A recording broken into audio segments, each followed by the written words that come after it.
2025 iHeartRadio Music Festival returns to Las Vegas this September. Streaming live only on Hulu. Get all of the ticket info at iHeartRadio.com/festival. Warning. The Federal Communications Commission has determined the following content to be emotionally harmful. Funny things that you think's funny aren't funny. Give me cocks all the time. I want cocks all over me. The Alan Cox Show kicks ass, man. Welcome. Show me what you got. You're not going to see a lot of cocks on TV. Alan Cox from the Alan Cox Show. I don't know what it's about you, but I can't even stand your voice. I think you're the biggest asshole alive. It's going to be a great show. Let's kick it. I'll say kick it, and you'll just kick it with a tasty groove, okay? 1, 2, 3, kick it. Kick it. Come on. God damn it. Could you one time kick it? What the? Alan Cox. Here we go. He'll ad-lib. He'll be fine. It's the Alan Cox Show on 100.7 WMMS.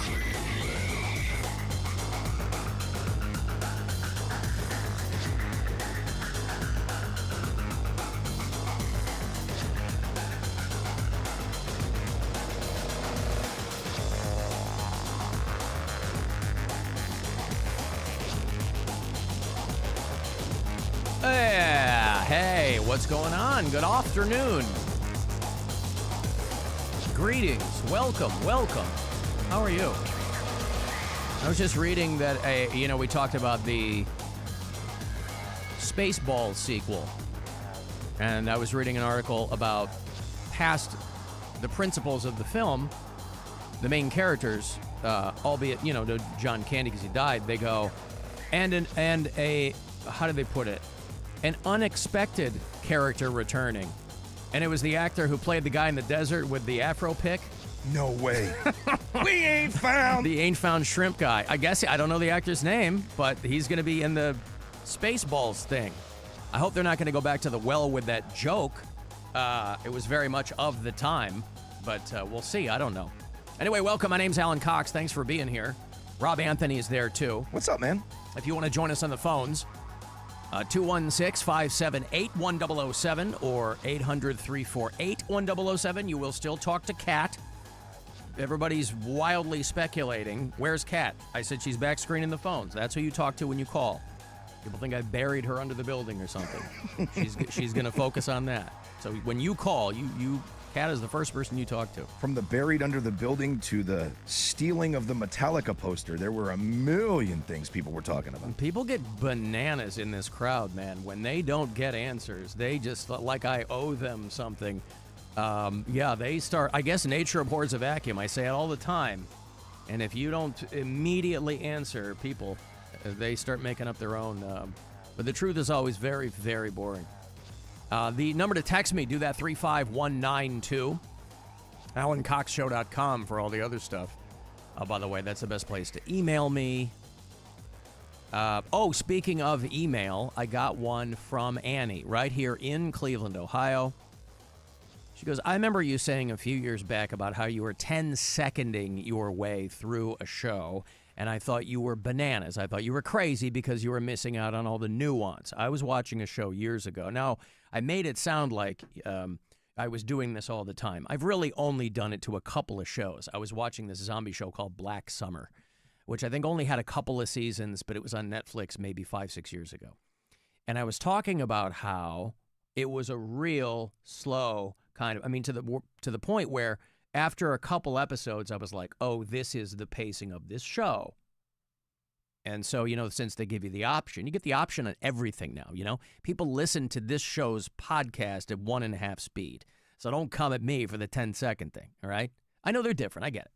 But I'm just saying, people have limited time. So anyway, I was 10-seconding my way through this show. Click, nothing happening really. Click, nothing really happening. But then when you see some action pop off, that's the thing with these zombie shows. Some of them just can be interminably long. Walking Dead brought a zombie genre to people that was way less about the zombies and more about people talking. And so this Black Summer, which was a good show, I liked it. I think it was a spin-off of it. There was a show called Z Nation, and I think Black Summer was a spin-off of that. Anyway, I was 10-seconding my way through. And people were like, what if something happens? Then I 10-second back. It's very simple, right? Anyway, Annie was in that crew. I thought you were crazy because you're missing out a nuance, she said. However, Annie says, tonight, I just 10-seconded a show for about an hour, and it was life-changing, is what she says. Why is everything so drawn out now? Just tell the story. Rob makes me laugh. The way Rob laughs at everything makes me happy. He's a cool guy, is what she said. Aw. Rob, Oh, nice. You're a cool guy. Yeah, That's she only Annie- knew me in real life. Annie and where are we? Annie in Cleveland said I'd have a completely different opinion if she knew me. Yeah, well, what are you going to do? She's never going to get to know you, Rob. Speaking of zombies, did you watch The Rest of Us? Yes, The Last of Us. The Last of Us, sorry. Did you like it? Well, I liked the first season. The second season, they got rid of a main character, and I've liked it less. Okay. I guess it finished, didn't it? Second season finished. And it's fine. I never played the video game, but I thought they did a fantastic job with that source material. I enjoyed the first season very much. I did like the second season, just not as much. I'm watching it. We watched the first 2 episodes. Everybody's been talking about it, and I love Pedro Pascal. Yep. So I was like, all right, I'll give it a shot. I like it. I like the premise much more than I did The Walking Dead because they actually explained what's happening. Yeah. But is it a lot of this, like, does the zombie stuff just sort of play along to the human interest element? Well, yes, because what happens is anytime you're going to have a zombie show, you have to establish the universe they're living in, right? So the first season of something, or at least the first half of a season, you're going to establish all the tension and the terror and everything else.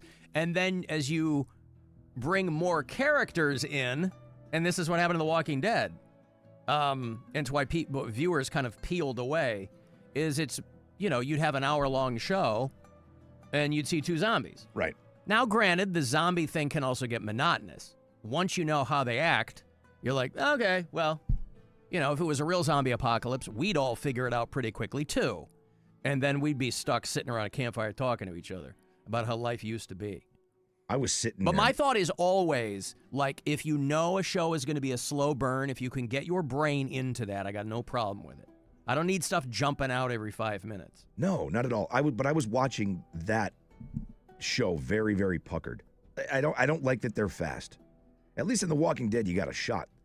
These bastards are fast. Well, they're running yeah. stuff. And that's where Danny Boyle, you can thank him for that, when they did 28 Days Later. They've got the third one coming out. It's called 28 Years Later. That's where you start to see fast zombies, right? And what was that movie with Brad Pitt? They ran in that World too. War Z. Yeah. Which I think is a very underrated movie. I liked it. Love World War Z. But yeah, that's where you started to get your fast zombie. Because back in the day, it was brains. And you're like, how did anyone get killed by these things, right? Power They're in just numbers. There was so lumbering many. around, yeah. Your George Romero movies from back in the day kind of established some of that modern genre, and you're like, how is anyone getting killed again, right? But when they start moving fast, you're like, oh, man. Yeah, I don't like that at all. And that old lady in the first episode, dear God Almighty. When the world is just starting to get, running across the line. I was so, I get so freaked out with stuff like that. Yeah, but also you think about a movie like It Follows, which is not a zombie movie, but part of the dread of that movie is they never break stride. They're slow, but you got to get out of the way because they will just keep following you until they kill you, and so you have to. That was a wild movie. But yeah, The Last of Us. So you're still watching season 1. I just started it for the first time because I got so burned out with the zombie stuff with The Walking Dead. Well, and I have not watched any of zombie stuff since. I know the people who like who like The Last of Us. The reason they like it is because it's very. What's happening here? It's very close to the video game, which again I did not play. Same. Yeah. Same. But I also didn't play Fallout, and I love that show. Yeah, Fallout was great. My son played it back in the day, and so I knew a little bit more than that. I knew nothing about The Last of Us other than it's not even really a zombie thing, right? It's like, mushrooms. Because all the stories were like, that is a real thing that exists. It doesn't usually affect humans, but obviously the premise of that show is, what if it did? Right. So, yeah.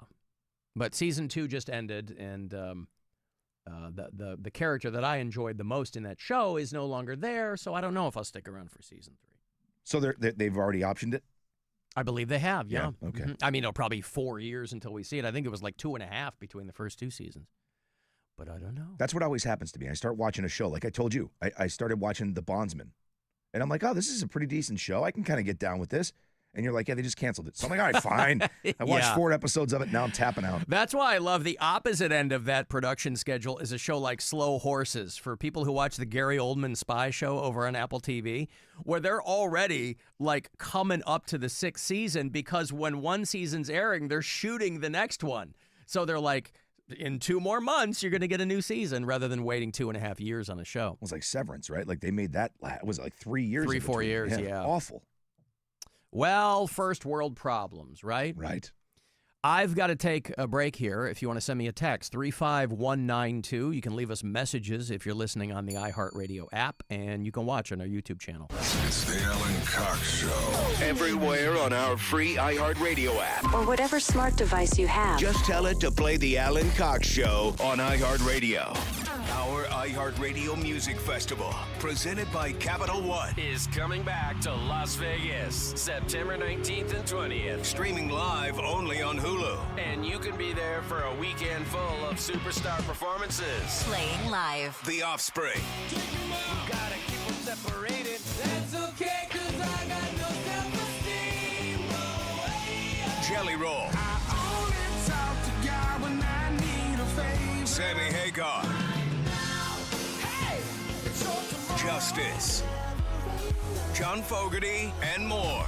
15 artists, 2 nights, 1 stage. Never seen before collaborations. Once in a lifetime artist moments you'll have to see to believe. We love you, Las Vegas. Tickets are on sale now at AXS.com. Go to AXS.com to get your tickets today. And we'll see you at our 2025 iHeartRadio Music Festival. Presented by Capital One. We've got the inventory, and we're dealing at Ken Ganley Kia. Over 1,500 new Kias, including K4, K5, Seltos, Telluride, Sportage, and Sorrento, with payments from just $179 lease per month, or buy with 0 down. $179 or 0 down. It gets even better. Save thousands when you buy with 0% financing, 0 down. And now your trade is worth more than ever towards the purchase of a new Kia. Bring it on in and get our top dollar. Need credit? Our goal is 100% approval at Ken Ganley Kia in Medina, Mentor, Alliance, and Boardman. Online at KenGanleyKia.com. Tell them Mackenzie sent ya, because I want to see ya in a Ken Ganley Kia. KMA rebates assigned to dealer, 25 Sportage, 36 months, APR 2778 per month per thousand financed, plus tax, tag, title, and doc fee on approved credit through KMF expires 6/30/25. This is the story of the one. As a safety manager at a manufacturing plant, he does everything he can to keep his coworkers safe. From finding ways to reduce risks to keeping safety supplies in stock. And for that, he relies on Granger. Granger offers a broad range of quality products and next-day delivery, so he can always play it safe. Call 1-800-GRANGER, click Granger.com, or just stop by. Granger, for the ones who get it done. And Doug. Here we have the Limu Emu in its natural habitat, helping people customize their car insurance and save hundreds with Liberty Mutual. Fascinating. It's accompanied by his natural ally, Doug. Limu? Is that guy with the binoculars watching us? Cut the camera. They see us. Only pay for what you need at libertymutual.com. Liberty, liberty, liberty, liberty. Savings vary. Underwritten by Liberty Mutual Insurance Company and affiliates. Excludes Massachusetts. Future health, weight loss. Can't afford Ozempic? Think again. Future Health offers Wegovy for $399 all in, no hidden fees. It's Ozempic, but FDA approved for weight loss. Get this limited time deal at Future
sounds super excited to see you? Hey, what's up? Remember, he is a paid performer. As a broadcaster, he's real good. Alan Cox on 100.7 WMMS.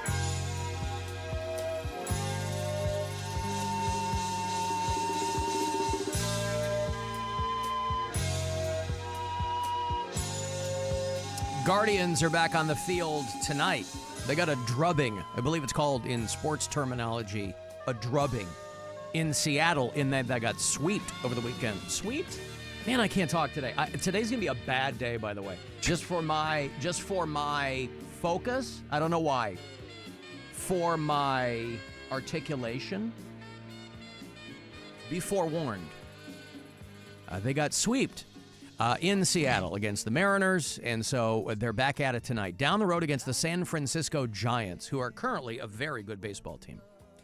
So we will see how they do tonight. Cleveland Guardians against the San Francisco Giants. 9:45 tonight on WMMS. Thursday, because we will be out for the holiday, we will be airing afternoon Guardians baseball. That is a 4:05 first pitch. That is the end of that series against the Giants. So we'll do a power hour here, and then... You remember the name of this guy, Rob? Remember the guy who did the song Baker Street? Jerry Rafferty. Jerry Rafferty. He was a Scottish singer. Was he? Oh, yeah. I didn't know he was Scottish. Scottish. He was the frontman for a band called Steelers Wheel. Remember a song called Stuck in the Middle with You? That was Jerry Rafferty. He sang that song. Immortalized in the film Reservoir Dogs. If you're a Gen Xer, you remember Michael Madsen dancing around as he cut the guy's ear off to Stuck in the Middle with You from Steelers Wheel. But then Jerry Rafferty went off and had a whole bunch of solo hits. He had Baker Street. He had a song called Right Down the Line. And you'll hear this a lot on yacht rock stations, which I will listen to in the summertime. Yacht rock stations.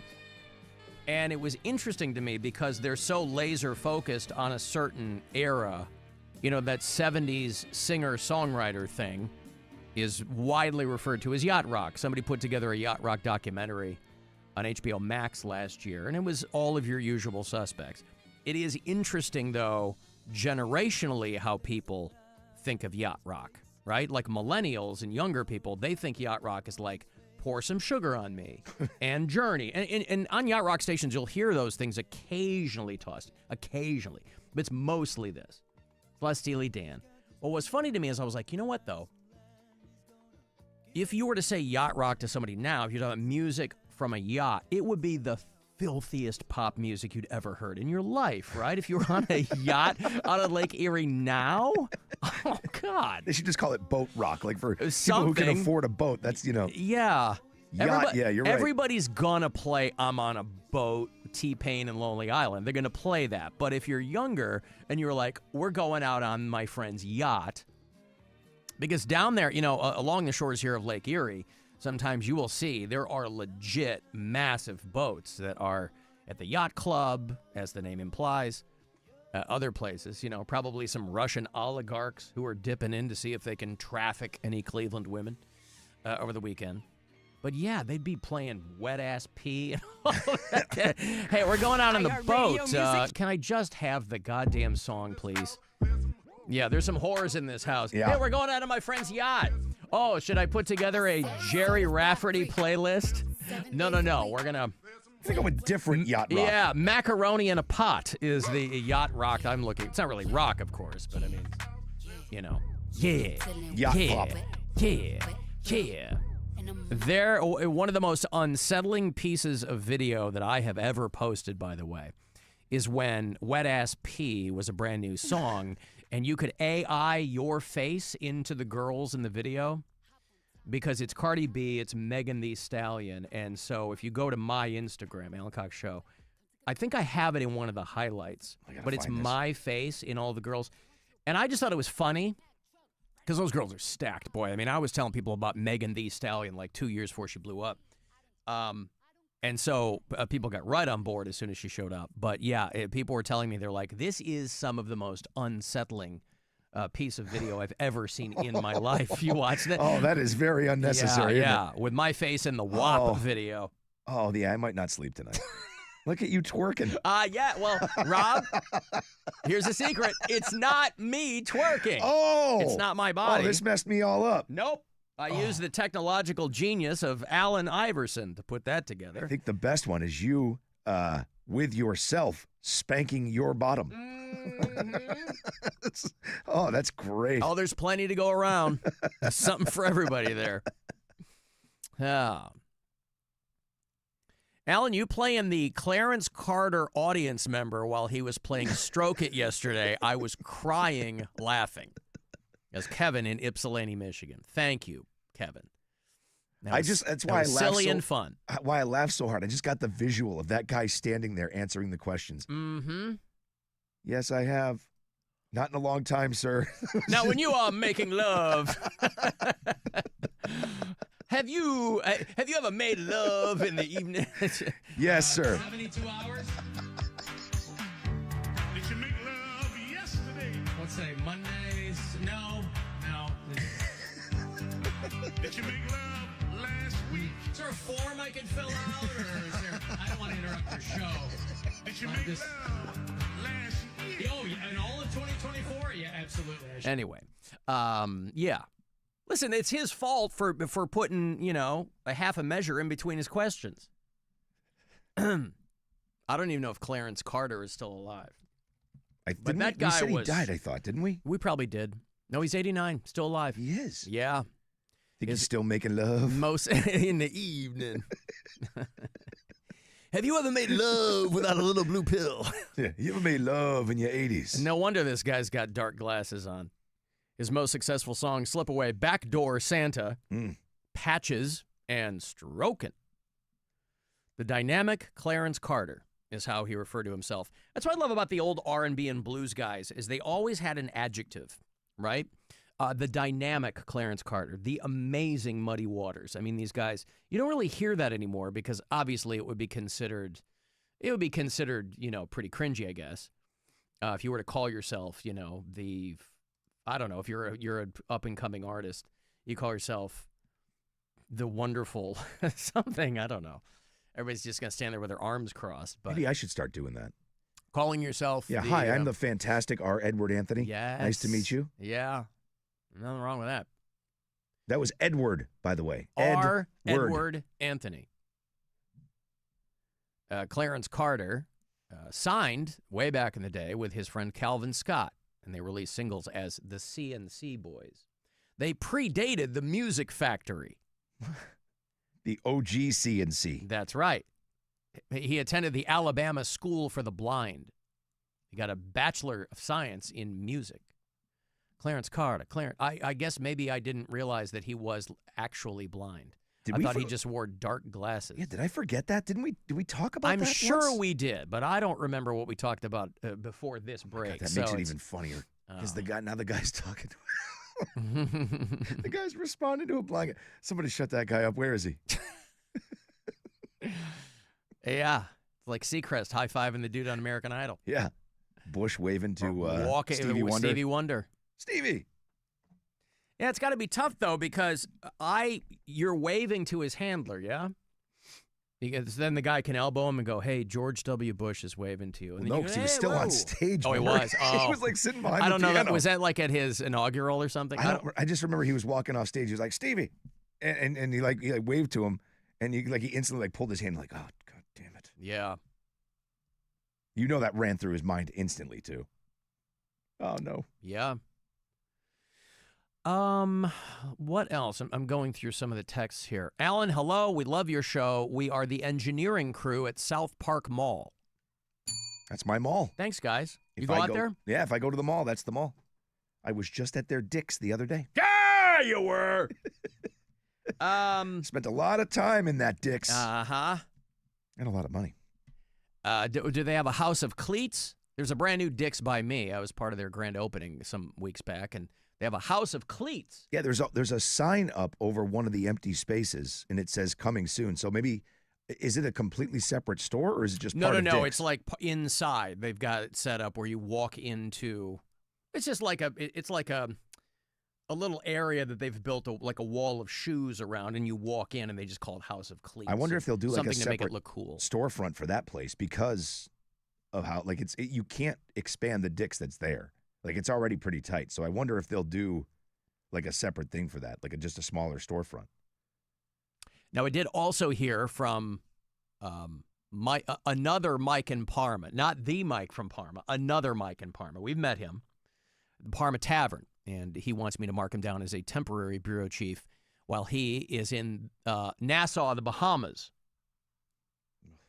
Our cruise ship. You ever been to the Bahamas? I have. It's fun. Oh, you don't sound too excited. I did not like the Bahamas. Really? Yeah, we were at I think I might have told you before.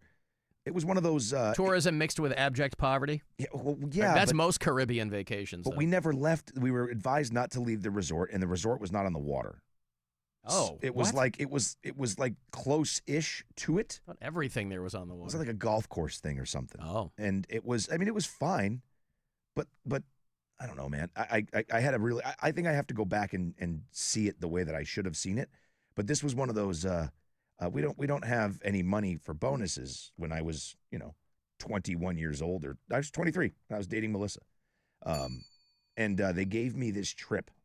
It was one of those. Remember they used to do like the Sun and Fun things or whatever they were called. Yeah, that's what this was. So I got a free trip, and I went, and I should have known something was wrong when we were flying to the Bahamas, and we were flying over Miami, and the plane suddenly takes a hard left, and we just start circling Miami. Oh boy. And I'm sitting in the front row, and there's the stewardesses in the jump seat. Is that what the flight attendants in the jump seat. In the jump seat. Yep. And I'm like, what's going on? And she leans forward and she goes, "This flight doesn't have clearance to leave the United States. It's a private charter." And I was like, okay. Next 4 days, I was puckered. On the last day, we went to the airport. Wow. No airplane for like 9 hours, and then they showed up. It was not a great experience. So I think I need to revisit it because I hear everybody goes to what's the big Atlantis? Is that the? Well, we've only been on a junket. We went on, Bud Light used to do this cruise called Port Paradise or something. We went on that a couple of years in a row, and it would dock at Nassau. And Incubus played, but one year there was a monsoon. So literally like Nelly played, Incubus played, and then they had to get everybody back on the main boat because it was just pouring rain. And so that was, we kind of got musical blue balls from that, but it was fine, It would probably be different if you weren't on a cruise because the novelty of that wears off real fast. But we had fun. Ran a scooter, tool around the island.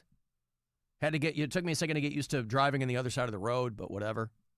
I have to figure out where we go next because we've been to Jamaica twice. Yep. Been to the Bahamas, but I think I have to revisit the Bahamas because I complained about it and say I didn't like it, but I had a bad experience. I've heard it's a great country, great place to go. Take note, Bahamas. Rob is coming. I might. He will be in you. Would you like me back? Very near future. I also want to go to Aruba. I haven't been to Aruba, and I hear Aruba's fantastic. All right, sir. Have you been? I have not. I've been to the British Virgin Islands. I've been to Puerto Rico. I've been to Corsica, the island of Corsica. Were they still the Virgin Islands when you left them? Yeah, they sure were, baby. Left them intact? Yeah. Anyway, I digress. Mike from Parma, the reason he's checking in from the Bahamas, Alan, our cruise ship, the Utopia of the Seas, is parked right behind the James William Buffett-themed ship, Margarita of the Seas. Please show Rob these photos, where it's always 5 o'clock. The Margaritaville at sea. It's called Paradise. How about that? There's one. That's exciting. Isn't that great? Yeah. See, you can't send photos through the text, so he had to email them to me, where it's always 5 o'clock. That must make it difficult when they ask you to go to your muster station. We're going to meet there at 4:30. I don't know when that is. It's always 5 o'clock here. It's like a casino where there are no clocks. They have them there, but they're all set to 5 o'clock. I literally don't know what time it is. That's the plan. This thing is correct twice a day. That's how they get you. Margaritaville at sea. There it is on the side, Rob. Changes in latitudes. Changes in attitudes. So dumb. Anyway, thank you, Mike. A boat full of people that all love the same bad music. Well, you might as well have them where you know where they are. Think of all of the places those people came from to collect onto one boat. Right. And all the communities that they left. And let's say that their friends and neighbors aren't they're not parrot heads. And so it's as much of a vacation for their friends and neighbors as for these people. It's a win-win. They go, oh my God, Bill and Janice are out on the Margaritaville at sea. Thank God we're not going to have to. This is the weekend we're going to do the cookout. Not going to have to hear Cheeseburger in Paradise blaring in the backyard 24/7. That's Thank God. Right. That's right. Alan, regarding your stolen food from the fridge, I have a tiny syringe and a ton of semen. Hey, I got that. I don't need yours. Just because I got snipped, still make it. Alan Cox, Super Sperm. Actually, somebody hit me up about that. Hi, Alan. I'm a podcast listener, so I might be a day or two behind, but just wanted to cover Uncrustable Gate. As someone who works for the small family-owned company a little bit south of Cleveland in Orrville, I want to confirm that Uncrustables are not the worst thing to put in your body. They actually do not contain high fructose corn syrup, so everyone worried about your digestion can sit down. Also, let me know your favorite flavor so I can send you some samples. Love you at the show. Bye. I love you. See, this is what I said. People need to stop telling me how I eat. I know what goes in my body. There's a lady working for Smuckers. They call her Mother Smucker out there in Orrville. My favorite flavor, I mean, I've had honey. The strawberry's pretty legit. I haven't had all of them. I'm assuming there's grape? There's grape. Oh, some samples. You know what, That's so man? great, dude. Oh, I don't ever ask anybody for anything. I'm a firm believer in neither a borrower nor a lender be. However, I can think of worse things in the world than to be beholden to Mother Smucker out there in Orrville. Yeah. So you send him, sweetie. You send me a box with an ice pack in it, or however you ship them, and I will happily take them and consume them. You think whoever's stealing them is hearing this right now? And Well, just nobody's like, stealing them now because the box is empty. I got the last one. That's what I mean. They're hearing that there's a refill coming, and now that they know you didn't pay for them, if they were stealing them when they knew you paid for them, now it's just going to be communal. I don't know. But she's checking in. I also love on Uncrustable Gate. She's checking in. She wants to throw down, and she's on my side. Thank you. People keep texting me that I sound like I'm getting sick. Do I sound different? No, not I to feel me. fine. I don't notice anything. But maybe they're hearing something that Maybe some allergies, maybe. Yeah. No, I'm not allergic to anything. I don't know. Maybe there's, I don't know. Alan, Aruba is overrated. Go to Turks and Caicos. You want to talk about overrated? Everybody there, it must be dirt cheap to go to Turks and Caicos. Every ain't. person I see, really? No. Where are all these people getting? We're going to Turks and Caicos. I'm like, what? Both? We're Turks and Caicos. Yeah, I mean, that's all I see is people going, like people I know, people I don't know. I'm like, are they running some group deal or something? Why Turks and Caicos? I heard it's incredible. I'm sure it is. I'm just saying, like, why now is that some hot spot? Maybe the island du jour. Maybe all the people that were going to Mexico and all those places are like, yeah, I'm not going back there. So let's go to Turks and Caicos. Maybe it was cheaper at one point. I know it's not now because I tried. Aruba's great unless you're, Natalie Holloway. Natalie Holloway, that angel. Remember the old Patrice bit? It's a slow clap. Aruba is awesome. No hurricanes. It's a beautiful island. Highly recommend. That's Bill in Cleveland. Thank you, Bill. Mm-hmm. All right. Mark that down. Not that we're crowdsourcing people, but that's a good, get people's anecdotes. That's good. Alan, my name is Alexa. I'm a student at Cleveland State University, driving to start my own radio show at WCSB and listening to your show on the way there. There could be no worse influence. If you're going, first of all, I love that there's kids still doing radio, right? Yeah. I love it. My son did it for a semester because he's his whole life, this is what I've been doing. And he's like, yeah, I'm going to dick around. I'm going to see. Before he graduated from Michigan State. He's like, he did a semester on college radio. Did he like it? He liked it, yeah. It wasn't going to be for most people, they're like, it's not going to be their thing, but it's fun to do. And, well, good luck, Alexa. I kept asking Caitlin when we toured Mount Union. I'm like, what do you think? You want to do some college radio? She's like, no, can that just be your thing, please? And I was like, yes. Yeah, but also absolutely. Because more and more college radio stations are just online. Yeah. So if you're at a school that actually has a legit, terrestrial over-the-air signal, that's pretty cool. I think so. Yeah. So I was like, you think I could knock a couple of bucks off of tuition if I throw in some consultant fees? Yeah. Go in there and try to help out a little bit. Consultant fees, yeah. Teach the finer arts of broadcasting, well, how good to luck, say Alexa. fart. Yeah, everybody. I'll tell you what. How about this? Nice clean butthole. Yeah, nice clean butthole. All right, 2:41. It's 19 minutes of 3. Oh, hey, Steve Martin and Martin Short. These two, what a couple of little nuggets they are. They've been friends for a long, long time. They got a very successful show called Only Murders in the Building, and they go on tour and they rib each other.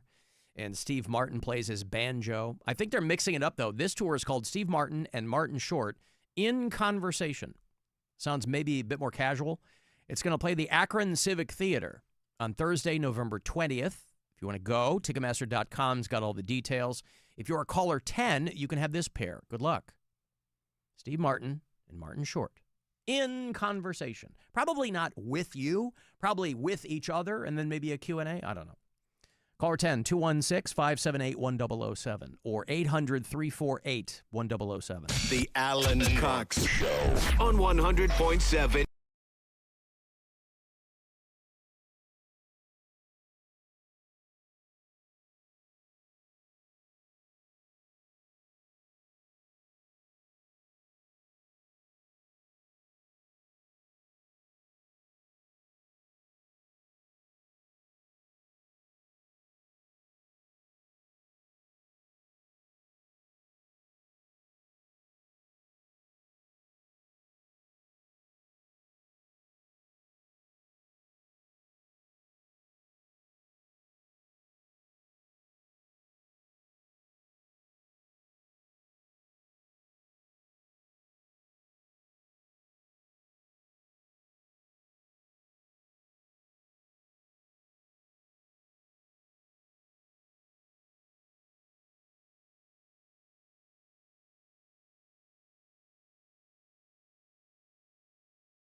97.7 WMMS. Cleveland.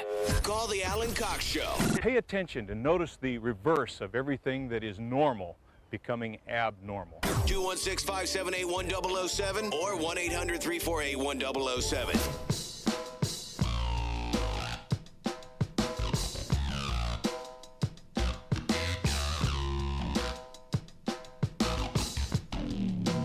$35192. Send me a text. Got those Ghost tickets for you in a bit, about 20 minutes. For people who are asking me, Alan, do you have Ghost tickets? And my answer is, yes, I do. If you're a Ghost fan, yeah. Even if you're not a Ghost fan, I still have tickets to see them. They're going to do the Skeletor on July 17th, not far off, here in Cleveland at the Rocket Arena. So those tickets all week, yes. That's one of those tours you got to give up your phones. They don't want anybody taking video or pictures out there of Papa. Papa. Since they have a new Papa. Papa. So, yeah, Ghost tickets in a bit. The Guardians were off last night. Hopefully they've regrouped after getting whomped in Seattle by the Mariners. So they're starting off West Coast time, 9:45 is your first pitch tonight against the San Francisco Giants, who are 41-31. They're a good baseball team. So we will see. We'll be airing the afternoon game on Thursday. We'll be out for the holiday. 4:05 will be your first pitch there. And then one more road series after San Francisco. They'll go into Sacktown to play the Athletics before they come home 1 week from today to host the Toronto Blue Jays. But all of it you'll hear here on MMS and on the iHeartRadio app. And if you listen to us from out of state, tell me where you are. Mary listens in Wake Forest, North Carolina. Angela's down in Cincinnati. Andrea listens in Louisville, Kentucky. JJ is up in Sydney, New York. You know where Sydney, New York is? No. I don't know Is it either. upstate? I have to assume. Let's see. Is it Y? SYD? Yes. Mm-hmm. Carrie is down in Cumming, Georgia. Hey-o. And I did hear from Dustin, by the way. Dustin. Dustin hit me up, and he was like, hey, man, you got to find some of the video. Now, I'm not going to show it to you because I think it's kind of gross. But a guy jumped off. There's a series of bridges in Atlanta called Spaghetti Junction. And there was a guy that was standing up there yesterday afternoon. And so obviously they get a huge police presence there. And it made it sound like Dustin said they put down something for him to jump on. He was way up there, by the way. A dude just standing there on the edge. And obviously they want to get him down without incident.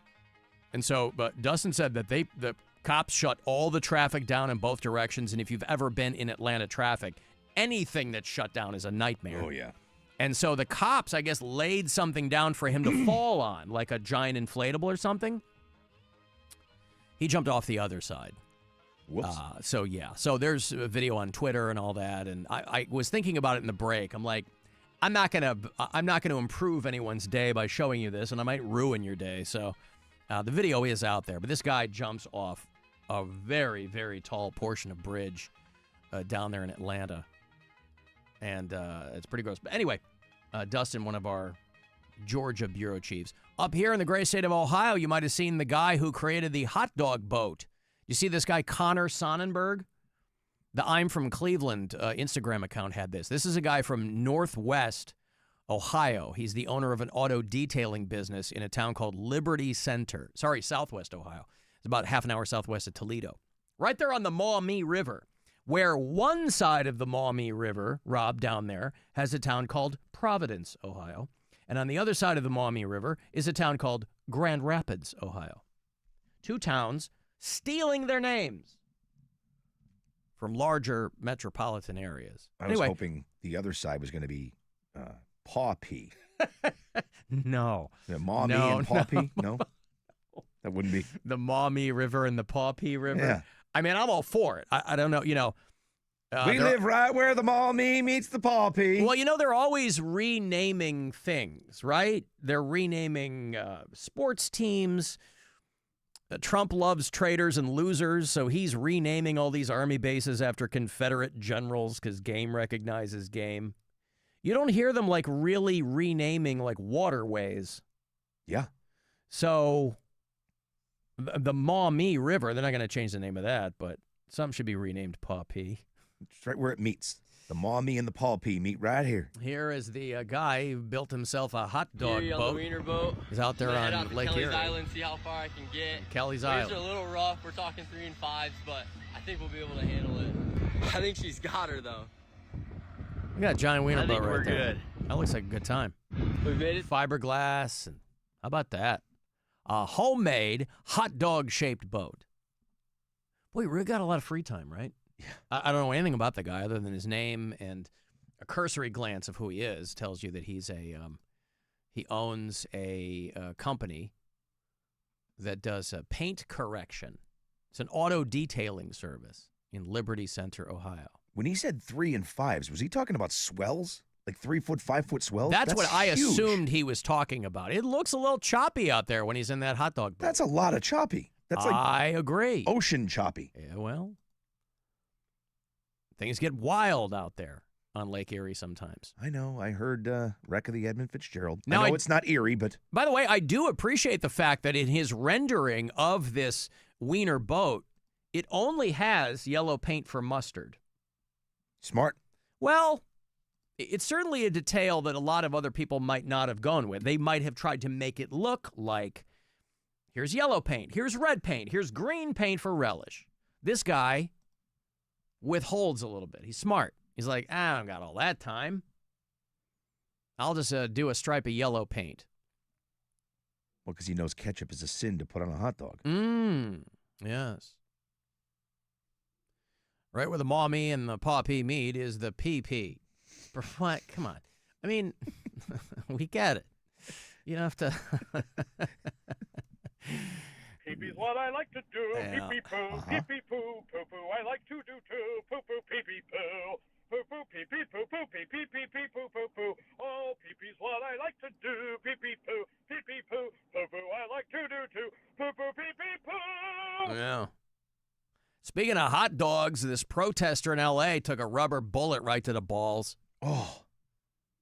Of all the spots. An officer shot him in the groin. He described his testicles as, what was the word he taught? He said, what's the word he used? Oh, his testicles were shattered.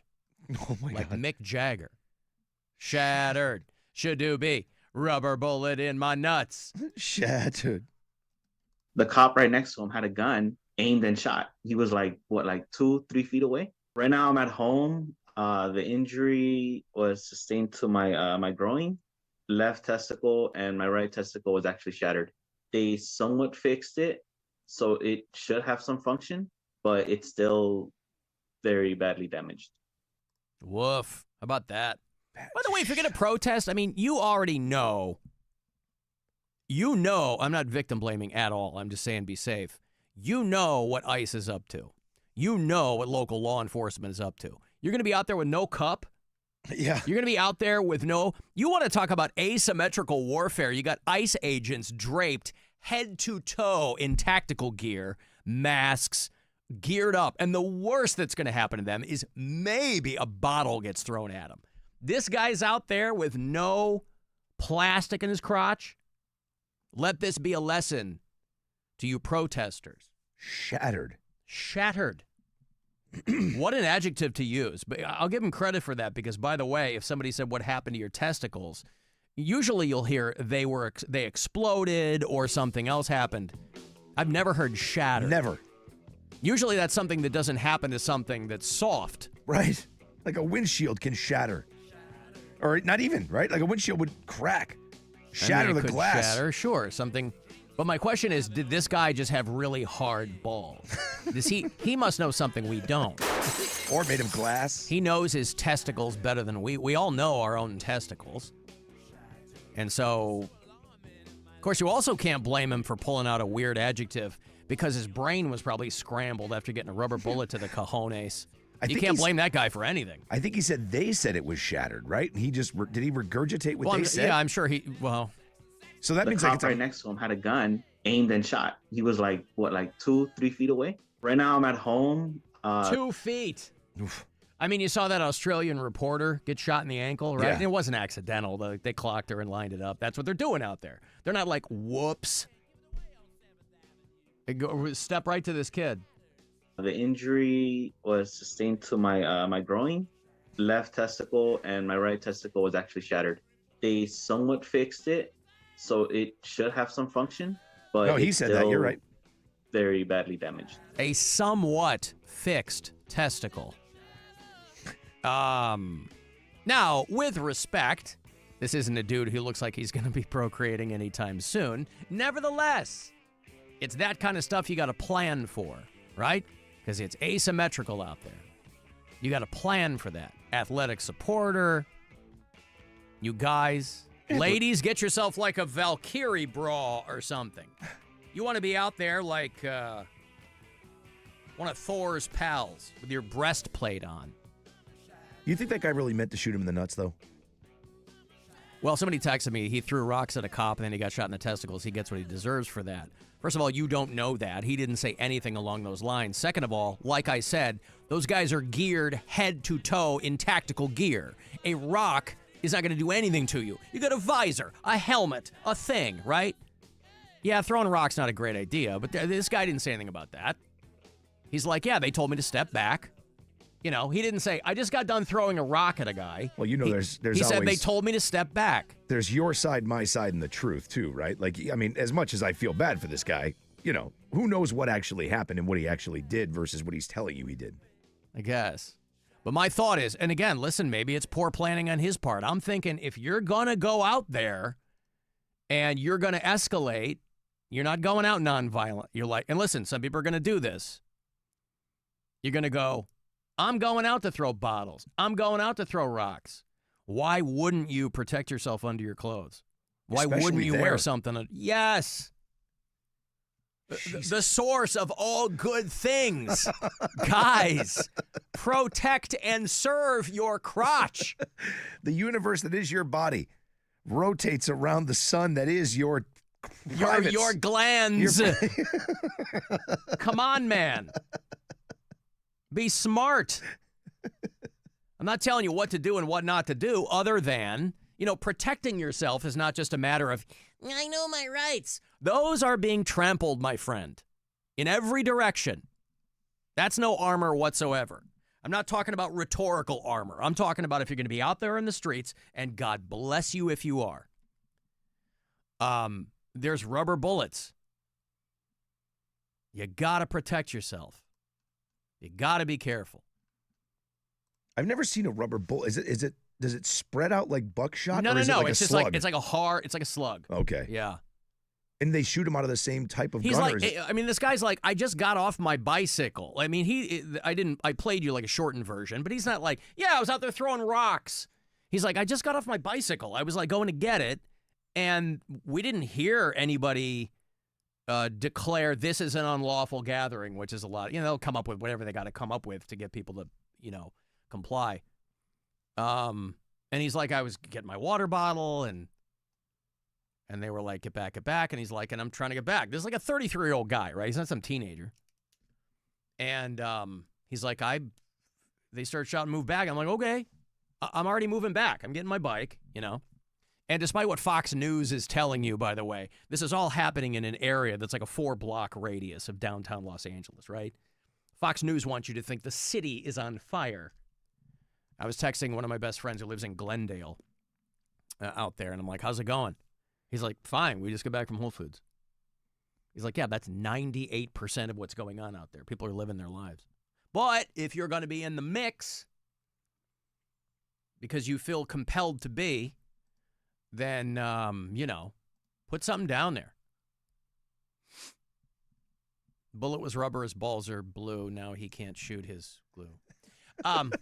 Listen, I understand where you're going with that. But what do you want? Speaking of the police, Sting and Andy Summers. Remember them? They were in a band called Police. And, you know, I was in a conversation with somebody a few days ago about what's a band you're bummed you never got to see. And I was talking to this older woman at one of my appearances, and she said that she saw Queen with Freddie Mercury like 4 times at the Richfield Coliseum or something like that, like way back in the day. And I'm like, well, I think more quickly of the bands I'm glad I got to see. Like I saw Alice in Chains before Lane Staley died. I saw Blondie with Debbie Harry. I saw, I never saw Queen. Obviously, I never saw Led Zeppelin, anything like that. And I'm bummed that I never saw the Police. Same. When they did that reunion and they played Wrigley Field, I think I was living in Cleveland by that time, but I was like, God damn it. No, it was early. I was still in Chicago. That's why I was mad. It was 2007 when they played Wrigley Field. And I don't know why I threw it around like it was a wet rag. I think maybe I thought it wasn't going to be one and done, because a lot of times when these guys go back out, and if you're a Police fan, you know the behind the scenes of that band. They were like, famously acrimonious among the members of that band. They were lucky they lasted as long as they did. But when they kind of buried their respective hatchets and were like, we're going to do a reunion tour, somewhere in my brain I was like, oh, they'll just start doing this every year. They're older, they're wiser. No, because Sting is still Sting. Stuart Copeland is still Stuart Copeland. And Andy Summers is just happy to be along for the ride. So anyway, I didn't see that. However, Sting and Andy Summers got back together to record Murder by Numbers for this guy named Christian McBride. Sting does tours. He has obviously had a massive solo career. He's the only member of the Police I've never had on my show. I've talked to Andy Summers. I fanboyed all over Stuart Copeland because I'm a drummer. Never spoke to Sting. Anyway, Sting goes out. He'll do like going out with Billy Joel, going out with Rod Stewart, going on one of those tours. This fall, Sting will play the United States.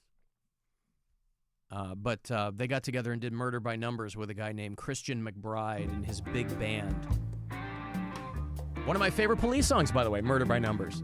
I think it's a sleeper. Once that you decided on a killing, first you make a stone of your heart. And if you find we have a poster of Sting in our kitchen here. Yeah. From one of the iHeartRadio music festivals, right? He sounds great. Yeah, he does sound good. But there really isn't any need for bloodshed. You just do it with a little more finesse. If you can the song's 40 plus years old. I guess all their songs are 40 plus years old. Then it'll voice an awful lot of mess. 'Cause it's murder by numbers. 1, 2, 3. It's as easy to learn as your ABC. Murder by numbers. It's not bad. I don't hate it. Nah. I think I'm just saying the raw material is there. I'd rather hear the original song. Yeah. Yeah. I don't know if I love the big band part of it. But again, this was one of those songs that they did in one take. They did Murder by Numbers in the original in one take because it was on Synchronicity. So by that time, they all hated each other's guts.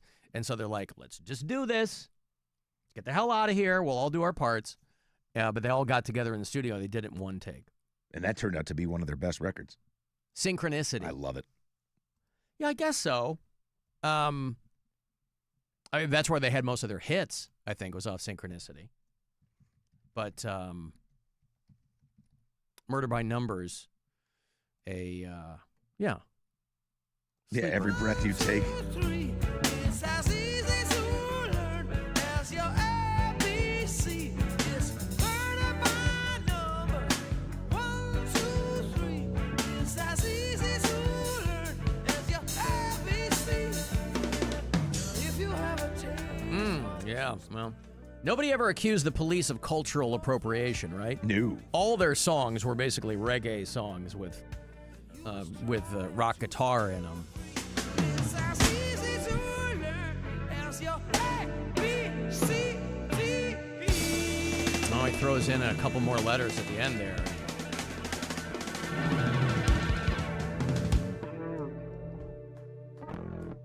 Clap, clap, clap, clap, clap, clap, clap. Now, from the Police to Ghost. How's that for a transition? Wonder if Ghost does any Police covers. The guy up there dressed as a devil pope. He's singing, I don't know, Invisible Sun. Ghost is going out on the Skeletor. And Ghost fans, boy, they are a breed. They don't take this kind of stuff lightly, nor should they. If you love a band, you should love them. But you're going to have to give up your phone. They want everybody to be in the moment. So Tobias and Ghost back on the Skeletor. It's going to hit here about a month, Thursday, July 17th, over at Rocket Arena. You can go to rocketarena.com. I'm not sure who's with them. I haven't seen any mention of support, but maybe it'll just be Ghost. Caller 10, these are yours. Good luck. 216-578-1007 or 800-348-1007. The Alan Cox Show. On our free iHeartRadio.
won't be going anywhere. Another life hack from the Alan Cox Show. On 100.7 WMMS.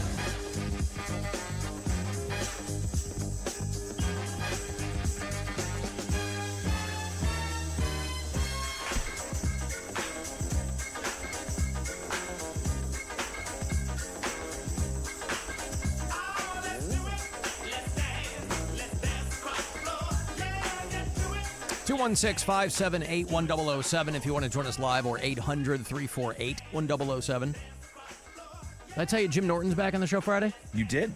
Lil Jimmy Norton is doing the weekend at Hilarities. He hasn't been on the show in quite a while. At least I haven't seen him in person. He's been on the phone a couple times. But yeah, Jim Norton, who is mostly doing theaters, but again, Hilarities celebrating their 40th anniversary all this year. So they have a lot of big comics doing the club as an homage, if you will, to Nick and the gang over there. So Jim Norton back in here. He's going to have that Hilarities camera crew with him, Rob, so make sure that you've drawn in your eyebrows. This is Friday? Friday. I'll wear my best hoodie. In the 4 o'clock hour, Jimmy Norton will be back in here. My nicest hat, my best hoodie. Imagine he'll appreciate that. Pretty predictable.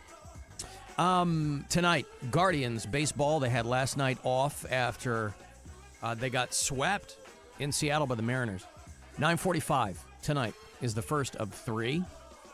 9:15 is when your pregame coverage will begin.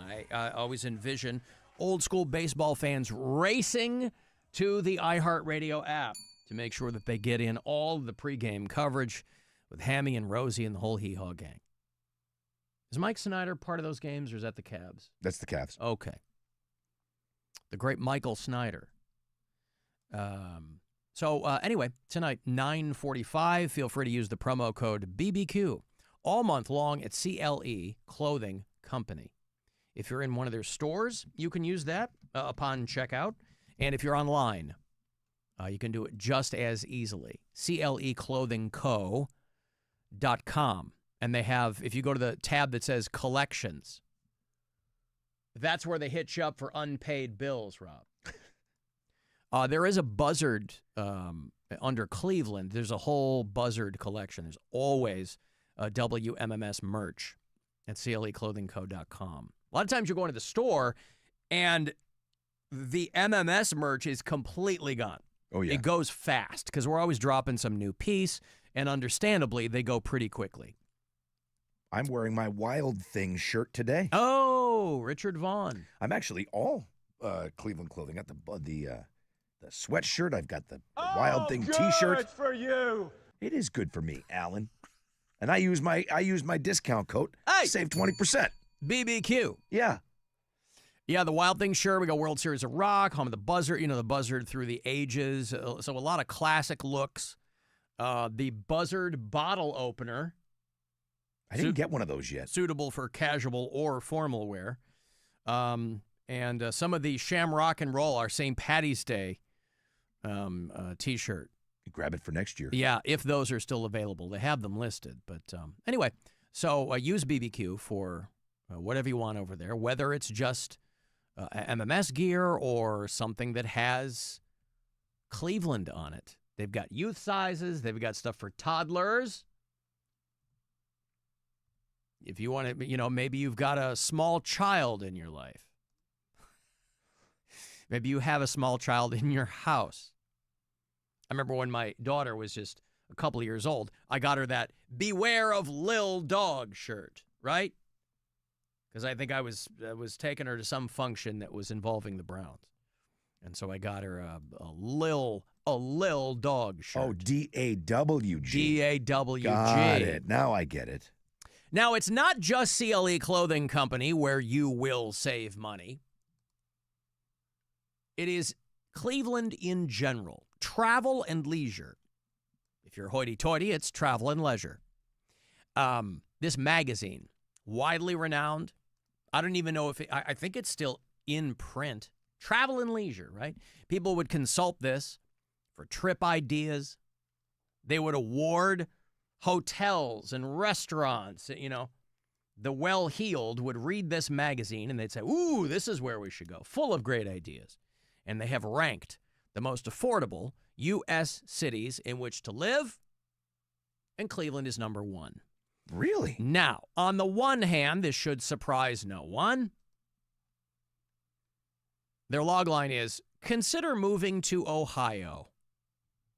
Cleveland, Ohio is the most affordable U.S. city to live comfortably. See, that's what they need to tell you. There's a lot of places, a lot of big cities that despite their size, like Chicago is still relatively affordable.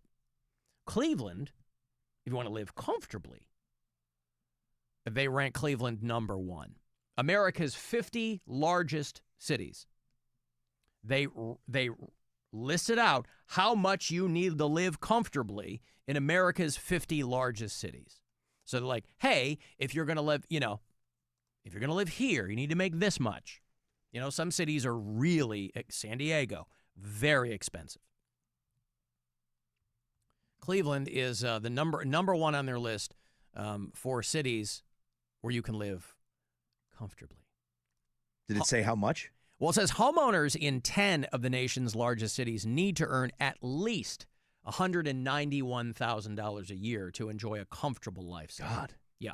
You got to have, in most cities now, you got to have a lot of money. Dual income or the one income is really good. Irvine, California. No surprise. That's where you need the highest income to live comfortably. For renters, you got to make $131,000 a year. God almighty. If you even want to get close to buying a house near Irvine, you got to make about $330,000 a year. But it's not stopping people from moving to California. Same thing with Florida. Everything in Florida is trying to kill you. You might have noticed it's not stopping people from moving. Now, it's spurring some other people to move out, but that's got nothing to do with the cost of living. That's for dumb things in Florida like, we want to make it illegal to be gay.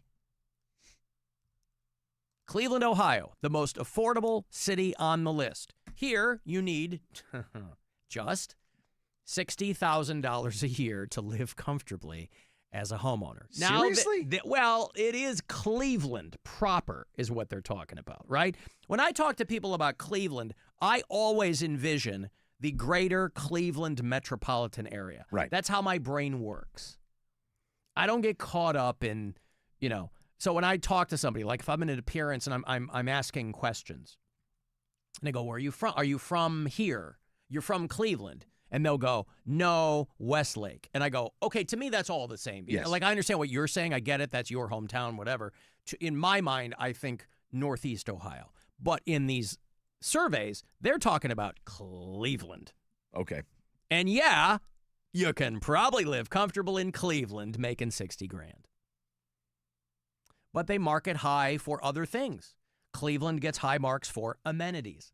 In the 15 years I've been here, this city has gone from Thunderdome to a pretty cool place to be.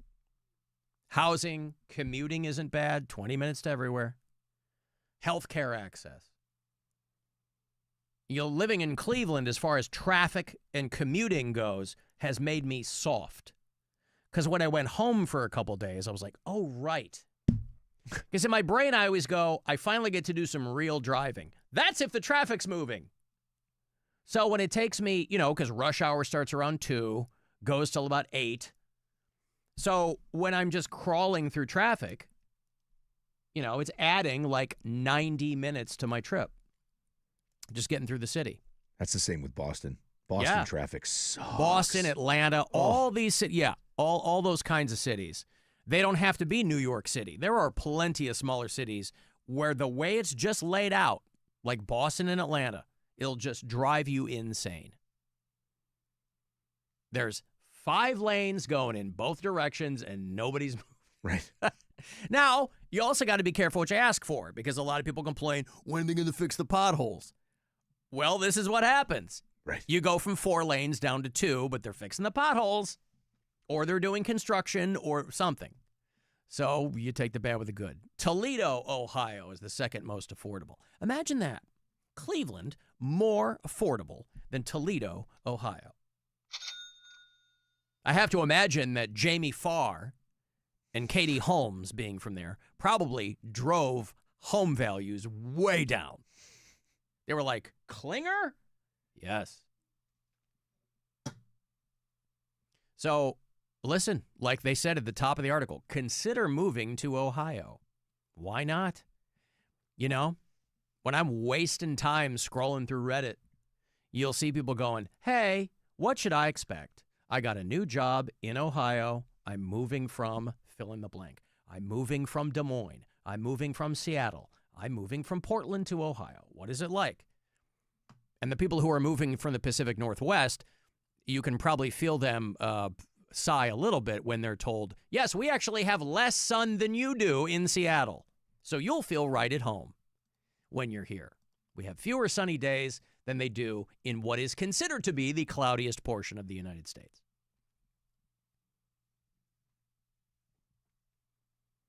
Alan, after you retire, will you move back to Chicago or will you stay in Cleveland? People ask me this all the time. I have no concept of retirement, so I don't know what that means.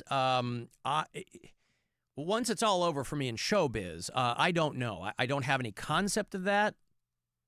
I like going home. My family's all there. You know, I mean, I don't know. I have to assume that down the road when, you know, unless she lives for another 30 years, you know, my mom will probably be gone too by the time this is all over. So I don't know. And it's such a different business. There's so many people that literally stay on the air until they die. You know, it's as long as it's going well and you're enjoying it, why go anywhere? Yeah. So I don't know. I don't really give that much thought because I'm very, very happy that it's drivable for me to go home. I'm very pleased about that. You know, it'd be different if I was still living out west and had to fly home. That's a huge pain in the ass. You have to do that pretty much, right? Oh, yeah. You're not driving to Rhode Island. Well, I mean, we do. You do, I've but like done if it a you're... few times, yeah. but I'd much rather fly. Of course. Yeah. I just flew when I was back, last 2 weekends ago? Yeah. So all I have to do is make $60,000 a year, and I can live comfortably. I will say I'm really kind of, and this is what makes me feel like I'm eventually going to turn into an old person. Like my brain doesn't operate like that. But even my 24-year-old nephew who lives in Tucson, he's like, I'm never going back to the Midwest, ever. He's like, he works overnights. He's an airline mechanic. And he's like, yeah, it's hot overnight, but it's 110 in the daytime, right? But he's like, it's still better than another Chicago winter. So there's a part of my brain where I'm like, I don't want to retire somewhere cold. But I don't know where that would be. A, I don't have any concept of retirement. B, I don't know where the hell where am I going to go? I don't know. Also, where does your nephew live? Tucson, Arizona. Okay. Tucson, All right. Arizona. You kind of glazed by it. I wasn't positive which Tucson you were talking speak about. all fancy like, but yeah, that's how we say it in Tucson, Arizona. Tucson, Arizona. That's what we sound like in Tucson, Arizona. Yes, very good. Thank you. Yep. Yeah, no, that's where my nephew lives. I'm just looking forward to making $60,000 a year. I'm working on my contract right now. Good for you, pal. I can tell my bosses all I got to do is make $60,000 a year, and I could live comfortably in Cleveland. Yeah. God, it's a huge raise. Alan, I've been listening to you since just out of high school, and I'm 33 now. Jesus. I'll tell you what, that's the thing, too, is, and I'm sure I've told the anecdote at the time, but it is jarring to have a grown person come up to you and go, oh, my God, when I was in junior high. Not here. Like this guy, my daughter was in some soccer program or something a couple of seasons ago, and I'm sitting there, and it was an indoor thing in Rocky River, Sports Core or Force or whatever the hell that place is called. And this guy steps to me. And he's like, are you Alan Cox? I go, yeah. And he goes, man, I used to listen to you in Pittsburgh when I was like in junior high. This guy's walking in with 2 kids. I'm like, yeah, I've been doing it a long time. I've been very, very fortunate. But that does snap you back to reality. Oh, yeah. I mean, it's not as bad for me here because I'm still new. You know what I mean? I've only been here for 3 years. But like when I look at, when I go home, I see people and I'm like, oh my God, that person that was a child when I started is now married with 3 kids of their own. It's like, oh. Yeah, it's weird. Alan, you'll always have your stepdad. You know what? What do you want from me? Son of a bitch. What does that even mean, by the way? I'll always have my stepdad. I don't have a stepdad now.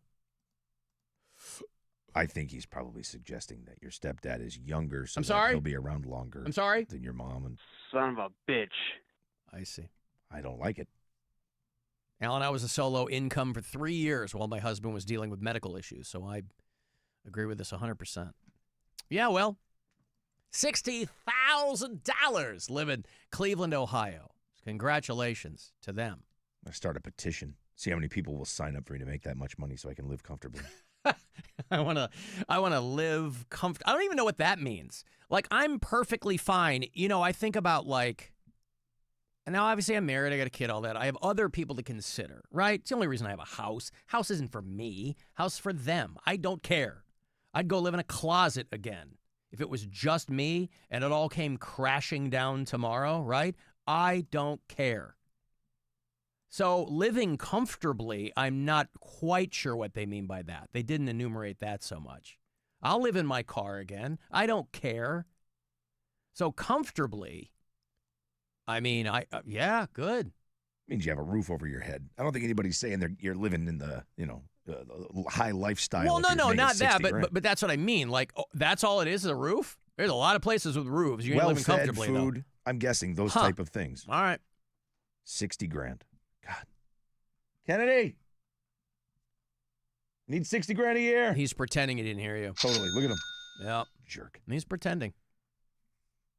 Rob has very expensive tastes. Yeah. Obviously, he's playing around because there's no way you can live like Rob does. No. But, people make fun of me. They think I'm a millionaire, which, of course, nothing could be further from the truth. Rob's pretty close. Yeah, I'm not too far off. I mean, that's the beautiful thing about it. Well, are we talking liquid assets or are we talking about, like, everything? Because if we're talking liquid, I am almost a millionaire.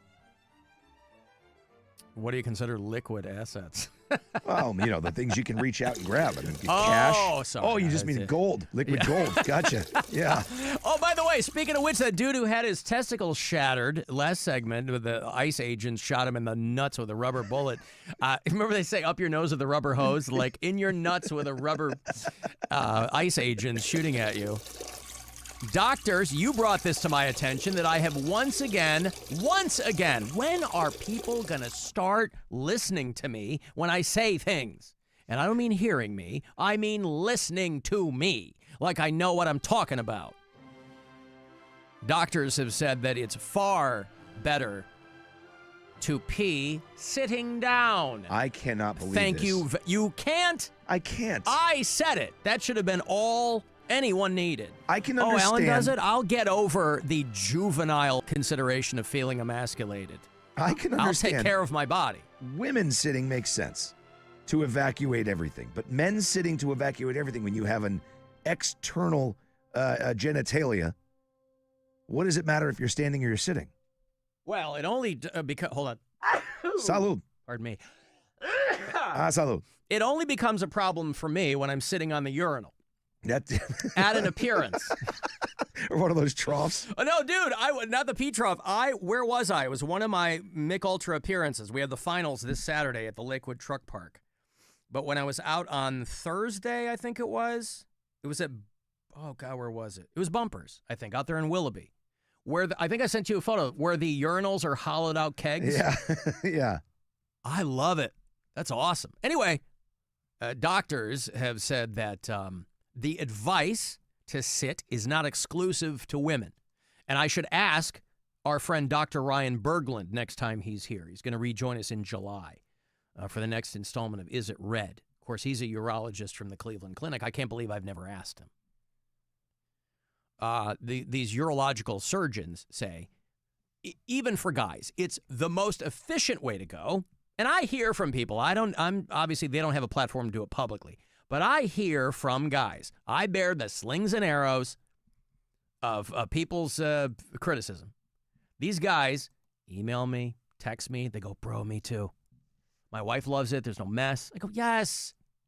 And you're not sitting there. Now, the danger you run into is if you get too comfortable. Some people will be in there taking a poop for 30 minutes. That ain't good either. The trick is you're not sitting too long. You're sitting as long as it would take you to finish standing up.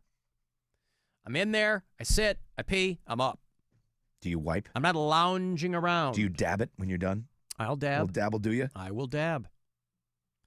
While standing while peeing, guys are more at risk for what they call benign prostatic hyperplasia. I mean, nothing about that sounds benign, if you ask me, but I'm not a urologist, so don't ask me. That means that the prostate gland expands. Well, it's gravity.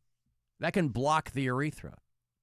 So peeing while sitting, according to these urologists, for men and women is your best bet.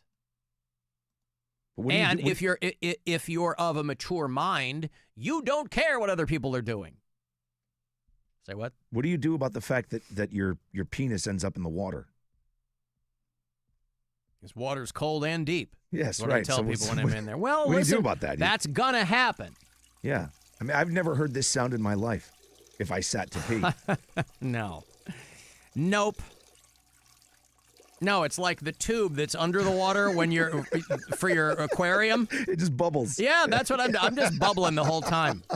That's why people don't know I'm in the bathroom, because I'm so quiet. There's no noise. They're like, "Are you in there?" "Yes, I am. I'm having a waz." See, look, Thank you. You were ahead of your time, man. You figured it all out. Not all heroes wear capes. Sometimes I accidentally stumble into something sharp or smart, and that's one of them. I'm going to go try it out right now. So sit to pee. Just Now, not obviously, here. any place there is a urinal, I don't go into the stall and sit. I will always, a urinal is always option A. But at home, I always sit. You know something I hadn't thought about in a long time? I went home. I went to a concert venue. Yeah. And they had that to the floor urinals. I hadn't seen those in years, and I'm partial to the floor urinals. Yeah, but you got to be careful you don't pee on your feet. True, but who's aiming that far down? He's kind of aiming for a corner. I mean, I got to lift mine up to get in there. So. You're running down the drain. Uh-huh. Hey, are you a Star Wars nerd? I mean, fan? They're doing a thing at COSI. Wait, they're not calling it Star Wars, but it's all Star Wars stuff. It's called, what the hell is this called? Unofficial Galaxies at COSI in Columbus. The adventure, the artistry, the imagination of the Star Wars universe. Iconic characters and stunning designs, and a lot of behind-the-scenes stuff from one of the most beloved sci-fi franchises of all time. So if you're a Star Wars fan, I got a couple of passes here for you. COSI.org, COSI.org, you know it. Info, tickets, everything else there. I'll give you a 4-pack. You can't just go with one other person. Got to grab 3 other people. Unofficial Galaxies at COSI in Columbus. Good luck. Call 216-578-1007 or 800-348-1007. The Alan Cox Show on 100.7 WMMS. Next summer, the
Long emails.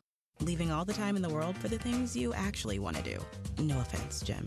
Get a new Dell AI PC at Dell.com/AI-PC. How those ahead stay ahead. From the all-new Avon Lake Chrysler Studios, we say yes. 100.7 WMMS, Cleveland.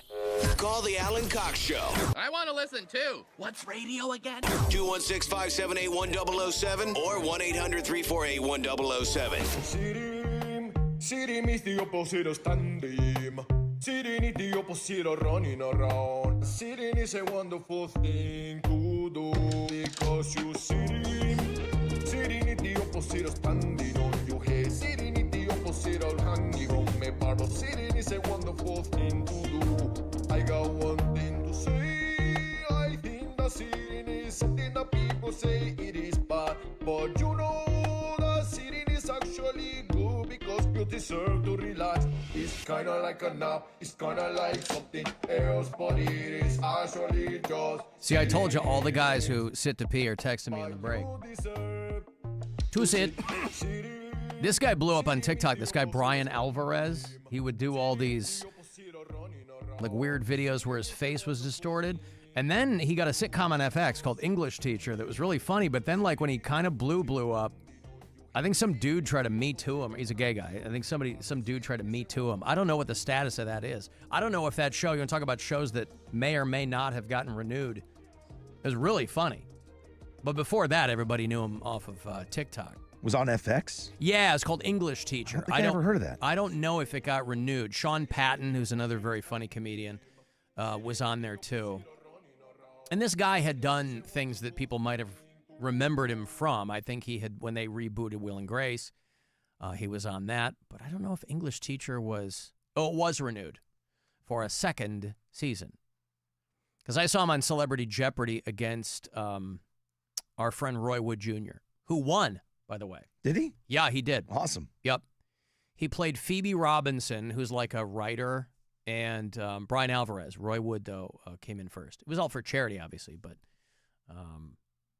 anyway, the Sitting song. A good little remix. I'm with you, Alan. F what people think. I'll sit and take a load off. Well, that's a whole other we're not talking about that. Let's just... No one sits on the toilet to do that. Right? Oh, that's a big load! Oh, come on. Alan, what about my morning hard on? Well, it goes down when you pee. You can't. You can't sit for the morning one. No, I stand for the morning you can't. one. I mean, there's no way. Nope. No, you're hitting the underside of the lid. Yeah. I don't want that. And even a porcelain. Yeah. There's nothing, you know where to put it. Yep. What about your junk hitting the inside of the bowl? Again, sometimes you do have to shift, yes. And sometimes I will stand. But for the most part, I'll sit. You ever do like a frog thing? You just kind of hover over it and just bend it down and... You kind of Dukes a Hazzard your way over the bowl there, yeah. like up on one cheek. No, it doesn't ever get to that point. But, Alan, my friends and I are split on this. When you're at the urinal, do you take all of your junk out to pee? No, I take the twig, not the berries. I think the berries stay inside. The twig and the berries? I could go both ways with I'm it. not pulling it all out just to pee. I'm a boxer brief guy. Yeah, me too. So I normally will just do the twig, but sometimes I'll get all of it out. Okay. Yeah, sometimes the boys need a little air. Well, so we are split on it as well. I think we are. We're a microcosm of this guy's friend group. Yeah, I don't. I guess I do. I do more than I don't. All right. Well, because I don't use the hole either. You pop the waistband down, you go over the top.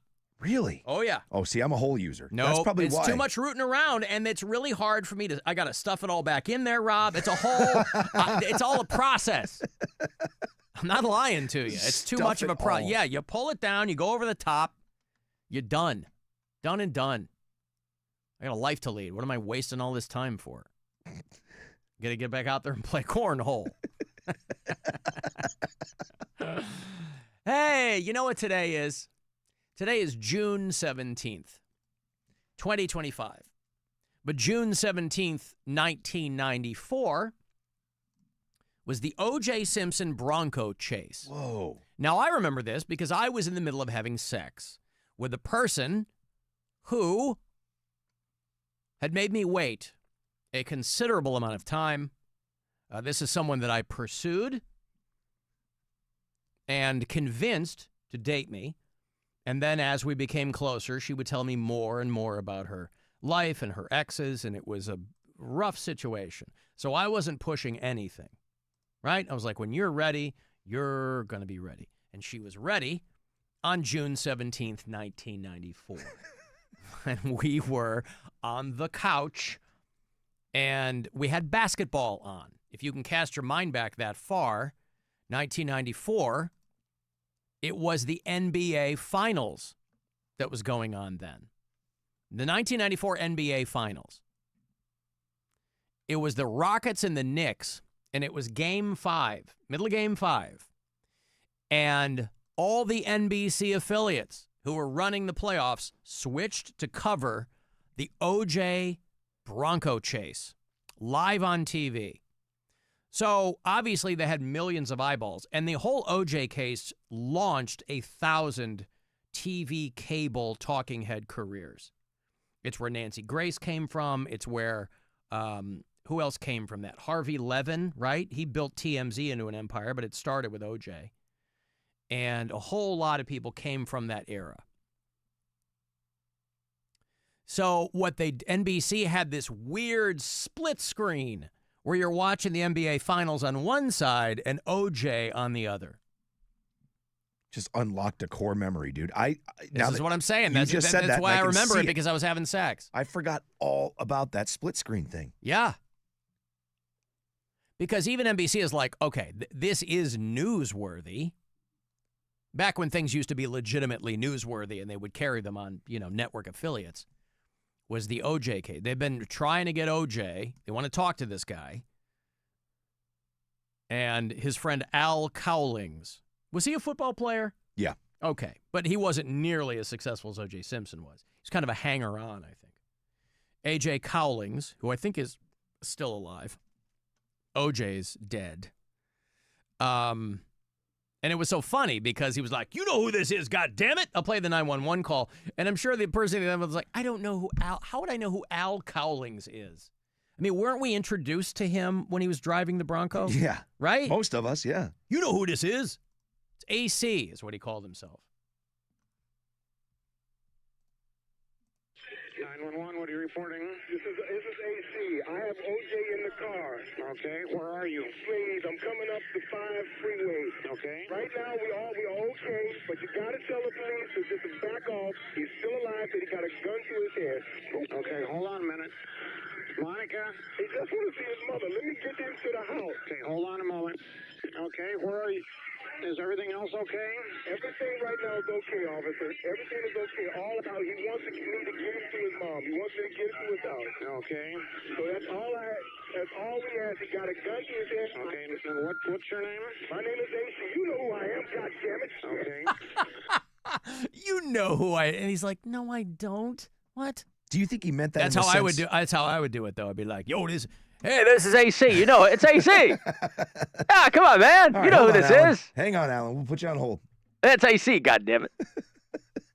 Do you think they meant that in the sense of they knew who was driving the car already? Or do you think maybe. he meant I don't. Yeah, maybe. I don't remember. Probably. I'm probably being facetious and don't know it. I really want it to be that he knew. They just thought everybody knew that he was AC, because that is what people called him.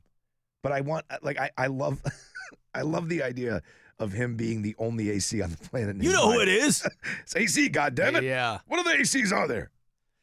Yeah, so it was this slow speed chase. It really had seen nothing like it. I mean, for people who weren't alive then, the OJ case was, it lived up to the hype, boy. All the way to the laughable acquittal. Arrested, charged with murder in the deaths of Nicole Brown Simpson and her friend Ron Goldman. And he was, of course, acquitted in that trial, but then they threw him in jail after the civil trial. Or he owed money in the civil trial. Yeah. But later on, they got him on stealing back his memorabilia or something. That's what he did prison time for. And so people were kind of sanguine about it. They were like, All right, well, they didn't get him for the murders, but at least he's in prison. But then he got out. He was having a great life. Hello, Searching friends. for the real killer on the golf courses across America. He was on Twitter. He had a lot of followers on Twitter. That was controversial, too. What did he call it? Twitter? Hello, Twitter land? Hello, Twitter friends. Twitter, I don't remember what it was. Twitterverse? Something stupid. And, of course, now he's kind of back in the news because of that Naked Gun trailer. There's a photo of him on the wall of legends. Nordberg. And they cut to the kid who's supposed to be his son, and he just looks in the camera and shakes his head. The other guys are crying. Liam Neeson's playing Frank Drebin Jr. So, yeah. Alan, it was also the opening day, 1994, June 17th, of the FIFA World Cup in the United States. Hey, speaking of the FIFA World Cup, Rob. Man, what a transition. I didn't even plan it. We want to send somebody to Los Angeles for try to get you to FIFA World Cup 2026, by the way. You don't have to be some soccer wunderkind. You can just get lucky. A lot of people have gotten lucky. The top point getters are going to join us on Saturday. We're doing the finals at the Lakewood Truck Park, which is never a bad time, starting around 2 o'clock. I will need alternates, by the way. We always tell our finalists, hey, come out. We're going to do it. Inevitably, somebody doesn't show up. And so I tell people, hey, come and then get your name in the box. I might pull it. You might end up going to L.A. Although the appearances leading up to this, what I started telling people was, you're registering for a trip to Lakewood. And then hopefully you go from there. At least it's a cool bar in Lakewood. Lakewood Truck Park? Yeah. It's a blast. It's so fun. So that'll start around 2 o'clock. You can go to AlanCoxShow.com at the contest for the details. But we will have our winner this Saturday. And that person will go to Los Angeles, courtesy of MMS and Michelob Ultra, to compete against everyone else, trying to get to FIFA World Cup. So when people come up and, they're like, hey, who are you? How do I register? I go, it's me. It's AC, goddammit. You know who it is. I didn't recognize you. Yeah, they pretend they don't know it's me. It's AC, goddammit. You know what's up. And then, of course, they parodied that on Seinfeld. A couple of years later, Larry David, it was the Big Salad episode. Remember the Big Salad? And the B story was Kramer, his golfing buddy, was accused of killing his girlfriend. And so Kramer is driving the Bronco. Yeah, this is Kramer. I got Gendison in the car. Now he wants to see his fish. I'm taking him to see his fish. So tell the police to back off. Okay, sir. And what's your name? My name is Kramer. You know I am, damn it. Sorry, Steve Gendison, his golfing partner, was accused of murdering a dry cleaner. They found like a golf tee in his brain. And so you know who it is. It's Kramer. No need to say Cosmo. That's right. There's only one Kramer. That's right. So, yeah, 1994, June 17th, the Odge Bronco case. I think I'm reading this correctly. The juice is loose and out. And, of course, the old Chris Rock bit about the OJ verdict. Black people too happy, white people too mad. And then years later, as time goes on, and they would do documentaries and they would do, they would talk to people who were on that jury, many of whom wrote books. And they go, oh, yeah, this was absolutely payback for Rodney King. We let OJ go free. They're like, well, of course you did. That's a controversial thing. I mean, nobody wanted to say it at the time, but of course that's what it was. But a lot of people involved in that are dead now. OJ's dead. Robert Kardashian is dead.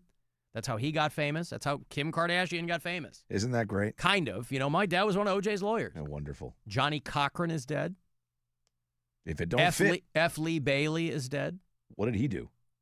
He was part of that the dream team is what they call him. No, I mean, what did he do wrong? What do you mean? Why'd you say F him? F. Lee Bailey. I think he was pre-Johnny Cochran, right? He was the guy because he was such a well-known name. I think he was like on that first iteration of that, and then they were like, we got to get a black guy. So they brought Johnny Cochran in, and F. Lee Bailey, I think, was like relegated to maybe second chair. I don't know. He was part of that team, but he's gone too. He was the guy, a little local connection. F. Lee Bailey first got famous defending Sam Shepard. He was the guy out here in Bay Village, my neck of the woods, that inspired The Fugitive. No kidding. Sam Shepard was accused of murdering his wife. And he represented him? Yeah. Ah. But then he had F. Lee Bailey. I remember my dad had an F. Lee Bailey book. That was the first time I didn't know who he was. I just remember my dad having an F. Lee Bailey book on the shelf. And he had defended a lot of high-profile people. There was a guy named Albert DeSalvo. Does that name ring a bell to you, being from New England? He was the guy who confessed to being the Boston Strangler. But I don't know if they determined he did it. But F. Lee Bailey would find his way. He was one of the first celebrity attorneys I ever remember. It was like Patty Hearst when she was part of the terrorist group and all these dudes. But he was part of that OJ team. But he also cut a lot of corners, too. That's how you get to that level, I think, is word starts to get around that they're like, oh, he might not be the most ethical attorney out there. I think he had been disbarred in a couple of states. But, yeah, June 17th, 1994. AC having sex with my girlfriend for the first time on the couch in her apartment. I was so happy. Watching another AC drive a murderer around. Yeah. AC and AC, connected forever. She looked over her shoulder. Who's back there? I said, it's AC, goddammit. You know who's back here. Stop asking questions. Yeah, now she's just being cheeky. Once that got aired. Turning around. Who is that? It's AC, goddammit. Well, at least you were kind and did it that way so you could both watch the chase. Yes, of course. A kind lover. I'm a very giving lover, Rob. I'm very generous. Honey, you're going to want to watch this. Can you turn around? Yes. I called her my little white Bronco after that. Even though she was a redhead. But she was very pale. So in the moment, it fit. And then, of course, she dumped me a couple of months later. You guys are forgetting A.C. Slater. No, we're not. Nope. Didn't watch that. No, didn't forget him. Yeah. Ooh, Mario Lopez. Alan, there's a documentary on Netflix about that exact date and all the random things that happened. You should see if you can add you getting laid for the first time with your girlfriend to that list. Yeah. Now, mind you, it was not my first time. It was our first time together. She had made me wait. And I said, okay, because I thought for sure it was going to be worth the wait. And it probably would have been if OJ hadn't come on the television. How could he do that from where he was? Sure! I said, oh, I'll wipe it off. Johnny Cochran parodied on... Yeah, that's what Jackie Childs was. What's that actor? Oh, God. He's a well-known guy. Phil Morris, right? Is that the guy who played it? Yeah, Phil Morris. Played Jackie Childs. That was the Johnny Cochran character. Who told you to put on the ball? I didn't tell you to put on the ball. Hey, want to go see Shinedown? They're on the Dance Kid Dance Tour. Stop telling me what to do, Shinedown. With Bush. How about that in the support slot? Gavin Rossdale and Bush opening, and Morgan Wade. She's cute, quite talented. A little more on the country side, I think. So Shinedown, dipping their toe in a handful of different pools. They're going to play August 19th at the Rocket Arena, a couple of months away. That's a Tuesday night if you want to go see Shinedown. Tickets, info, all that at rocketarena.com. Caller 10, these are yours. 216-578-1007 or 800-348-1007. It's the Alan Cox Show. Everywhere on our free iHeartRadio app or whatever smart device you have. Just tell me to play the Alan Cox Show on iHeartRadio. Our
school as a complete prick. The Alan Cox Show On 100.7 WMMS.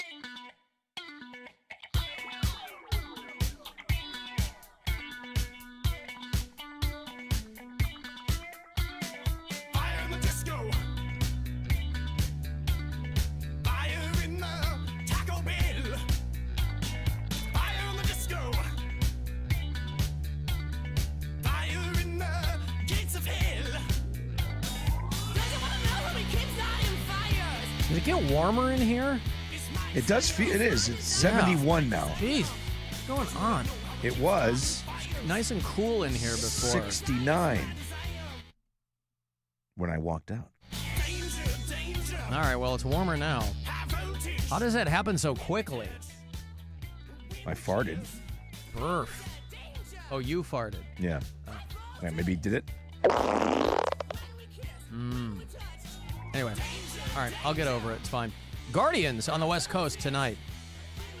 Hopefully they will have better luck in San Francisco than they did against the Mariners in Seattle, where they didn't win one game out of the 3. So 9:45 tonight is your first of 3 against the Giants. 9:15 is when your pregame coverage will begin. You can listen on WMMS. You can also listen on the iHeartRadio app. If you use that to listen to this program, and you do it from out of state, tell me where. Andy listens in Belgrade, Montana. Wally is one of our bureau chiefs in Albuquerque. Matt's down in Delray Beach, Florida. Is that anywhere near your mom? I don't know where Delray is. I think that is East Coast as well. I think. I have to look. Charity listens to the show in Parachute, Colorado. I've been to Parachute. Joe's in Phoenix, Arizona. And, of course, my nephew is in Tucson, Arizona. Tucson, Arizona. Tucson, Arizona. R. Kelly is, well, your Kelly, my Kelly, R. Kelly. He is maintaining that he has been poisoned, that the guards at the prison where he is being incarcerated there in North Carolina administered an overdose of drugs in a plot to kill him. He's currently serving a 31-year combined sentence in North Carolina at a medium security facility. And they treated him for an overdose a few days ago. And he says that he was given a specific overdose of medicine from the prison medical staff. Now, this strikes me as a ploy to get your sentence reduced because your life's in danger? That's what it sounds like to me. Or you just don't want to be in jail. Well, yeah, he don't want that. But, I mean, it's not like they're going to be like, all right, we thought about it, and you'll be fine. Have a nice life. 31 years. He says that the prison staff, after putting him in solitary confinement, gave him an overdose of anti-anxiety and sleep medication compared to the usual dosages he takes. Well, nice that he can get his meds in prison. His lawyer also says that 3 senior officials with the Bureau of Prisons plotted to have him killed by another inmate by having an incarcerated member of the Aryan Brotherhood transferred to R. Kelly's prison with instructions to kill him. No, they didn't. Listen, I know that, and you know that, but they're trying to make it work. They're trying to do whatever they can do to try to get R. Kelly out or to try to reduce his sentence. He was hospitalized for 2 days before being removed from Duke University Hospital. And that's what they're contending. The overdose was intentional. They gave him too much medication. And so rather than just being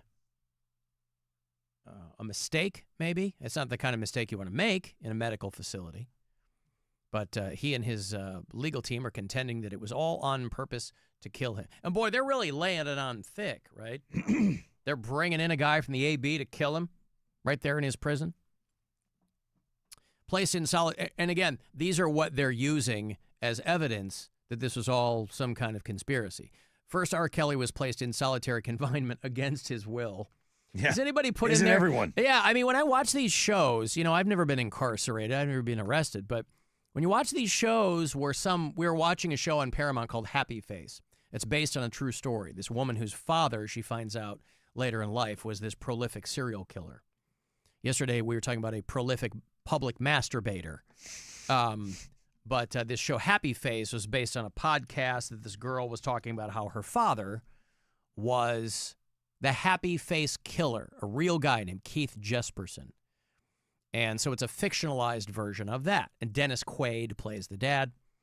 And, there's scenes with him in his cell by himself. And obviously he's been there a long time. So he's kind of afforded this, some people are in awe of him. Some of the young blood in there, they're like, oh, this guy's got a bunch of kills, that kind of thing. The prison hierarchy, this guy is near the top. And so there are these scenes where he's in his cell and he's reading a book and they come slip him a cell phone. And I'm like, that would be the best part of prison. Just all the reading by yourself in the cell. Now, you can't count on that, You get thrown in the hole, they're not throwing a book in after you. And even if they did, you're going to figure that thing out and be done. Is the show good? Yes. Okay. There are points where I was like, I don't know if I'm... the lead character, the female lead, played Paula Jones in that Bill Clinton thing a while back, right? And I thought that they had given her a prosthetic nose. And I don't think that they did. However, yeah, it's cast well. Yeah, it's entertaining. I would recommend it. Okay. Yes. Yeah, it's called Happy Face. It's over on Paramount Plus. And we scanned by it the other day. Yeah, I think so. Dennis Quaid's real good in it, I like him. Yeah, I like him too. I don't know if they will do a season 2. This seems to me like a one and done. I mean, it's, again, it's based on a true story. They probably took a few liberties with it, but still, I don't see how they're going to do like a sequel to this. But stranger things have happened. But just any one of those scenes, and again, I don't know how true to life that is. Obviously, there are prisoners who have their own cell. And after you've been there a long time, you're afforded certain amenities. Like, what the hell do I know? But I'm like, God, that would be great. By yourself, all day long, reading. Just reading. Some of these guys, they like devour the books in the prison library and they come out with a law degree. They're like, yeah, I'm going to take the bar exam. I taught myself the law. Obviously in the service of getting themselves exonerated or released or whatever. That's what Joe Exotic should be doing. Provided that this guy, I don't know how literate Joe Exotic is. I don't think there's been any indication that the guy is illiterate. But he's not the brightest bulb on the porch. That's fine.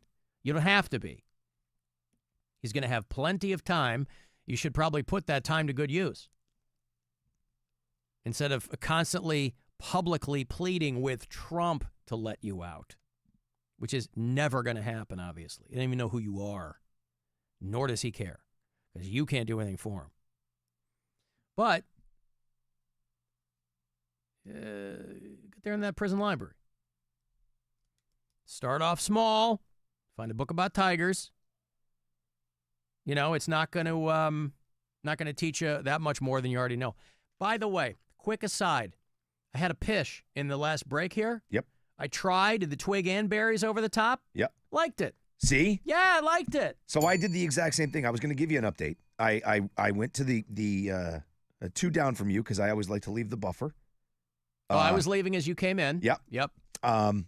Always I unbutton over the top with both parts. Okay. I tried it. I like it. It's nice to get them out. You know what? You look around. There's not much to see. Little air. It's nice. Put them back. And depending on, because the shorts that I'm wearing right now, it's a short zipper. So it's a challenge to get it out that way. If I had my other pants on, I could do the full out the front thing. A short zipper.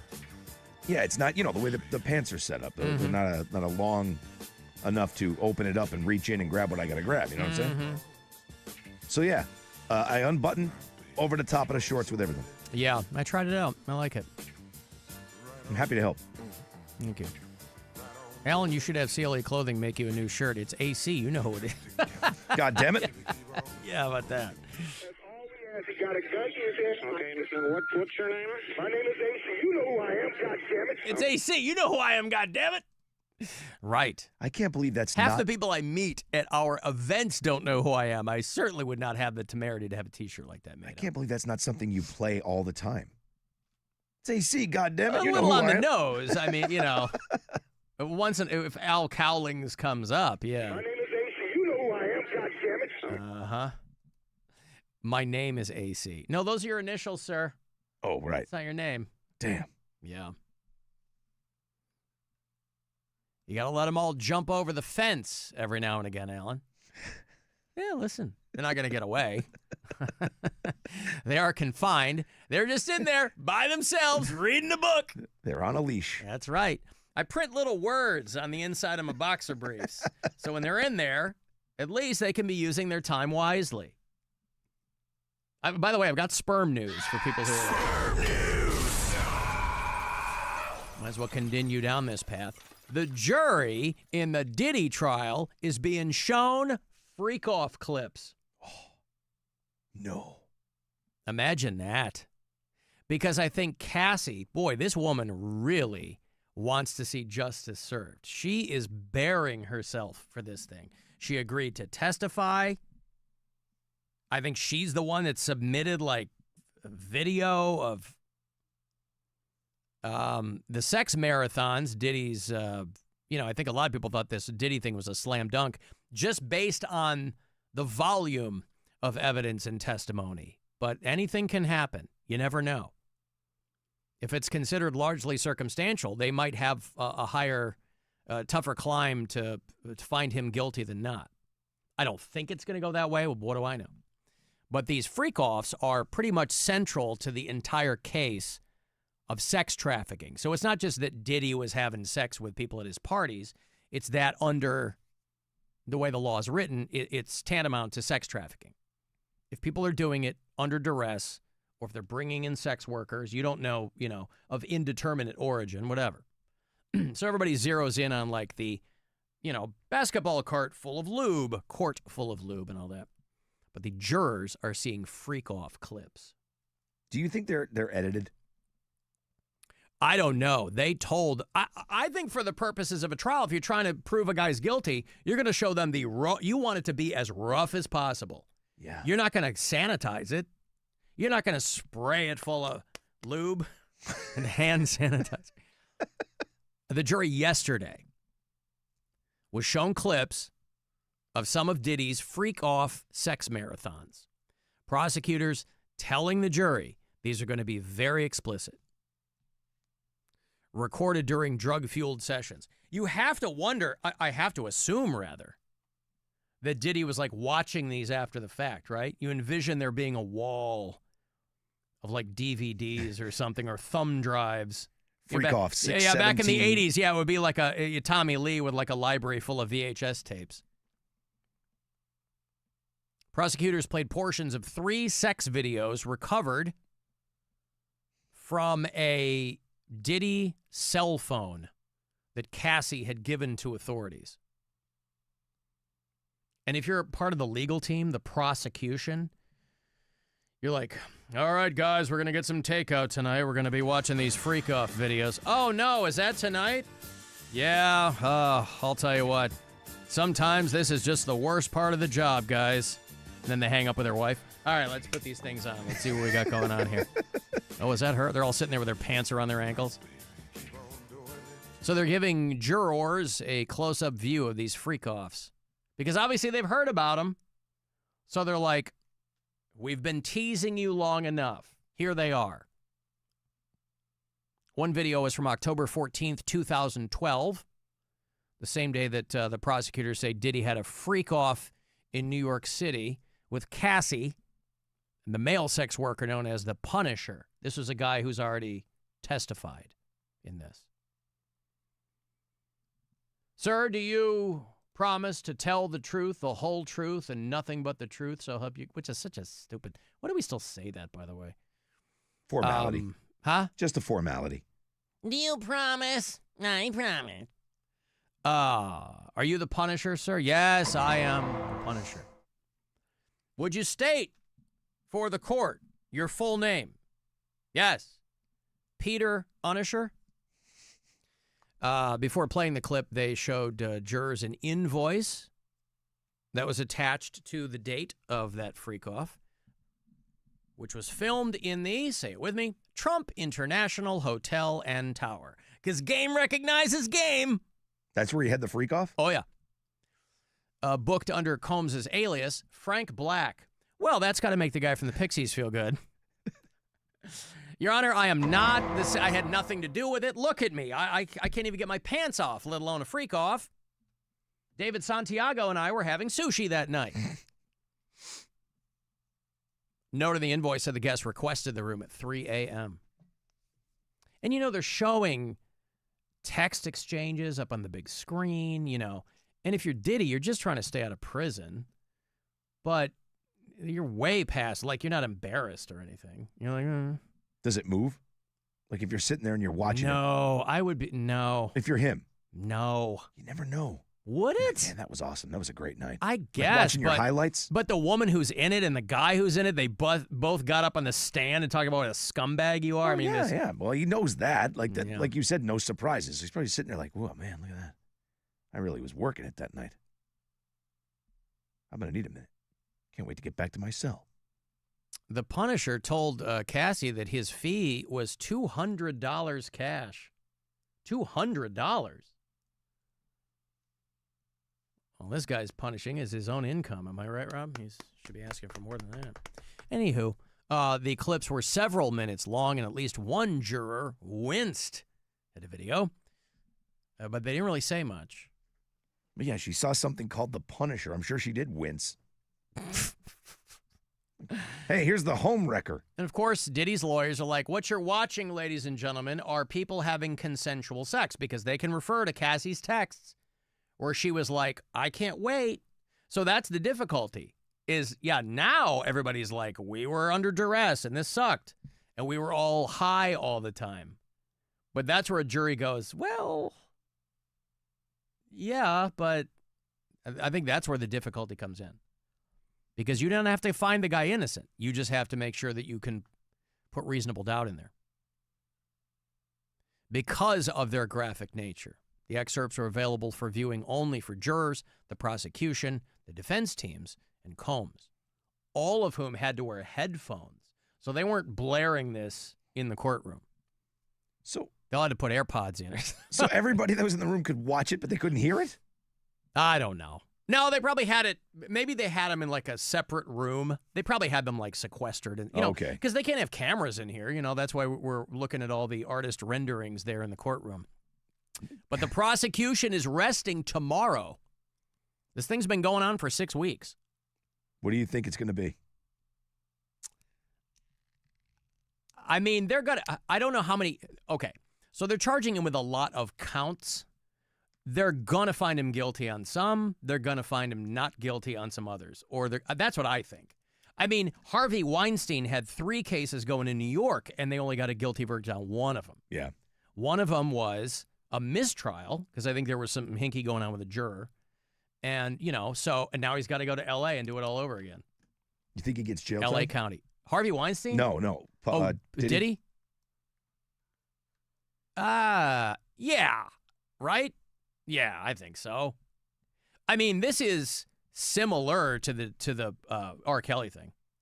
Similar. I mean, R. Kelly had the, people weren't of legal age. That was a whole other thing.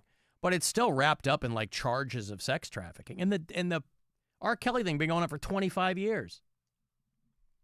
Has it been that long? Yes. People around Chicago, this was a very poorly kept secret in Chicago when R. Kelly was coming up. And then once everybody else got hip to it, somebody wrote it. What was it? Somebody wrote an article in Rolling Stone. It was, what's his name? Oh, God. Not Greg Kot, the other guy. They were local writers who would contribute to Rolling Stone. Not Greg Kot, the other guy. Jim DeRogatis. There's a local music columnist in Chicago named Jim DeRogatis. And he and this other guy, Greg Cott, I think they would both they wrote locally for the Chicago Reader, but they also would write for Rolling Stone. These are well-versed guys. And Jim DeRogatis from a long time ago was like, hey, R. Kelly's raping teenage girls. And everybody was like, oh, you're some fat white guy. You got an axe to grind because you don't like R. Kelly. And, you know, he's a local guy, blah, blah, blah. And he's like, okay. And you remember how Hannibal Buress was basically the one who blew up Bill Cosby finally? Yep. You know, in his stand-up, he's like, yeah, Bill Cosby's a rapist. Go look it up. Well, people have been talking that for decades, but for whatever reason, wrong place, wrong time for Bill Cosby. That's kind of what Jim DeRogatis did for R. Kelly. He was like, yeah, this has been going on a long time. I've been yelling at the top of my lungs trying to get somebody to look into this. But R. Kelly had been paying families off and the whole thing. And so it, you know, so people just leveled the charges of him being a grump and sour grapes, whatever all that nonsense is. Anyway, I got a break. Oh, there's some sperm news. Sperm news. I didn't even get to Bonnie Blue getting a permanent ban from OnlyFans. She's going to have to relegate herself to having sex with just one fake penis on some other platform. 35192, send me a text. You can listen wherever on the iHeartRadio app. The Alan Cox Show. WMMS. Buzzard Radio. Next week, all bets are on. The Buzzard Bookie returns with 9 chances a day every weekday to win $1,000 on 100.7 WMMS. Brought to you by the Great Lakes Medieval Fair. Open weekends July 5th through August 17th. Come for the food, the fantasy, the costumes, and the entertainment. Family and pet friendly. Visit medievalfair.com for themed weekends and tickets. Come to the fair. A healthy body needs good food. This summer, the Ohio Department of Education and Workforce is sponsoring Sun Meals, a summer food program where kids eat free. Children under 18 receive healthy meals and no sign-up is required. Locations may be right in your neighborhood. Call 1-866-348-6479 or visit education.ohio.gov/kidseat for meal locations and times. That's education.ohio.gov/kidseat. Since 1983, Nissan has been assembling award-winning vehicles for you, right here in America. And this summer, we're committed to keeping our lineup affordable and free from new tariffs. That's why we've lowered MSRP on our best-selling Rogue and Pathfinder, so you can get the car you want at the price you want, knowing Nissan is here for you at the Nissan Summer Sales Event. For a limited time until supplies last, assembled with U.S. and imported parts. This summer, Giant Eagle is making a big splash with the Carefree Summer Sweepstakes and your chance to win free groceries for a year. This June, just spend $10 or more shopping for backyard barbecues, road trip essentials, campfire treats, and everything in between. Then swipe your loyalty card for your chance to win. Only at Giant Eagle. No purchase necessary. Sweepstakes ends 6/30/25. For official rules, visit GiantEagleCarefreeSweeps.com. This is the story of the one. As a safety manager at a manufacturing plant, he does everything he can to keep his coworkers safe. From finding ways to reduce risks to keeping safety supplies in stock.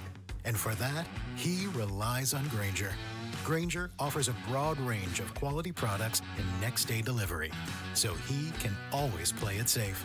Call 1-800-GRANGER, click Granger.com, or just stop by. Granger, for the ones who get it done.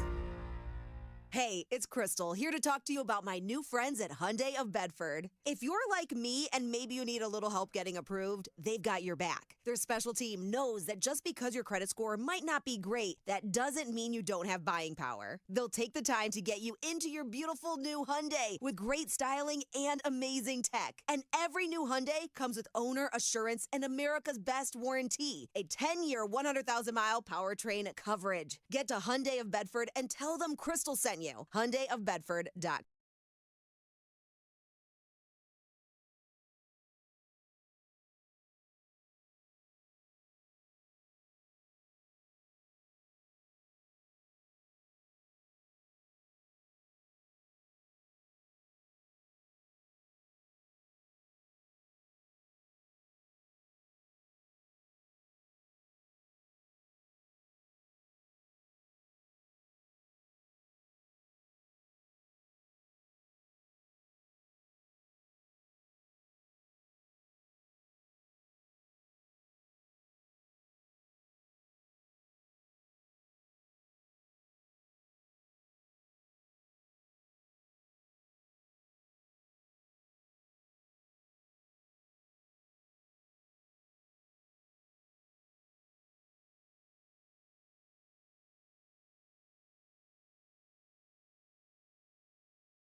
657-819-1007 or 1-800-348-1007.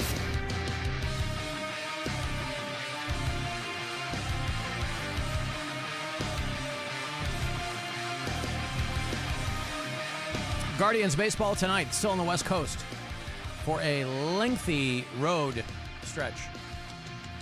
Hoping to get some mojo back after getting swept by the Mariners in Seattle. They start up tonight, 9:45 first pitch. Got these West Coast time games.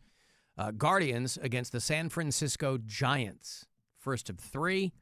We Will Air will be off for the holiday on Thursday, then back on Friday with comedian Jim Norton. He's doing the weekend at Hilarities. But Thursday afternoon, that 4:05 first pitch, that is the last in that series against the Giants. Our Saturday night metal show will also be preempted because of West Coast Guardians baseball. So we do a show called 2 Hours to Midnight. When time permits, me and Corey Roddick and Pat Butler put our heads together, and we do 120 minutes of nothing but heavy metal on Saturday nights. So we will be preempted this Saturday night. It'll be the Guardians playing the Athletics there in Sacramento on Saturday night. And then the Guardians come home 1 week from today to host the Toronto Blue Jays. BBQ is your promo code over at CLE Clothing Company. That gets you 20% off. Alan, regarding the jury, seeing the freak-off footage there in the Diddy trial, I've heard of a hung jury. What's a legal precedent if there's a hung witness? Ladies and gentlemen of the jury, the Punisher over here would like to... I wonder what the Punisher's real name is. I'm sure we could find out. Well, but also, like, would you... Obviously, it's probably creates some professional mystique if you are... Because let's face it, okay? This is a gay sex worker, all right? Call himself the Punisher, probably. Diddy calls the guy up, goes, hey, I want you to be part of this. That's why I was surprised he didn't charge more. He's $200 for the session. Maybe all he did was go there and make puns. Maybe. His only job is to go there and just be He's Punisher. the Punisher. Yeah, I see. Completely different version. He's not there to have sex. Wow. Bad puns the whole time. Gets Diddy going. Okay. He's like, you know, Diddy, I'm addicted to brake fluid, but it's okay because I can stop at any time. My whole job. Yeah. I only get $200, but all I have to do is come here and talk puns. You like that, baby? What do you call an alligator in a vest? An investigator. Oh, God. The jurors are looking at each other like, what the hell? This guy's just sitting on a chair. We thought that this was going to be... And for the record, if you're not watching the live stream, Alan was, in fact, working his chair. Yeah, of course. You can't do I like to get into it. You can't make the joke without the movement. No, you gotta get it. I'm miming here.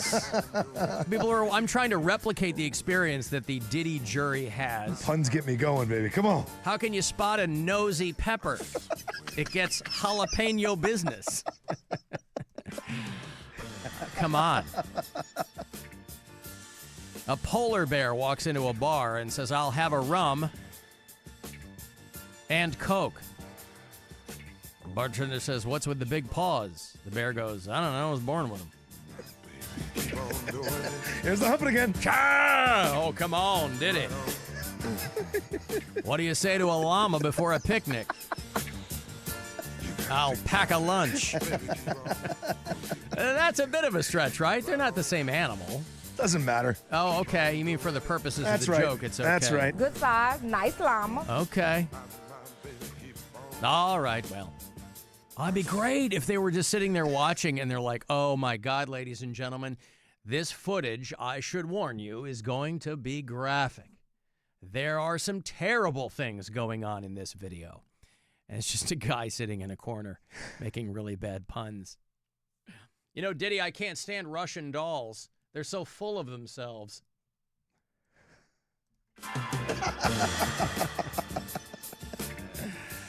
Oh.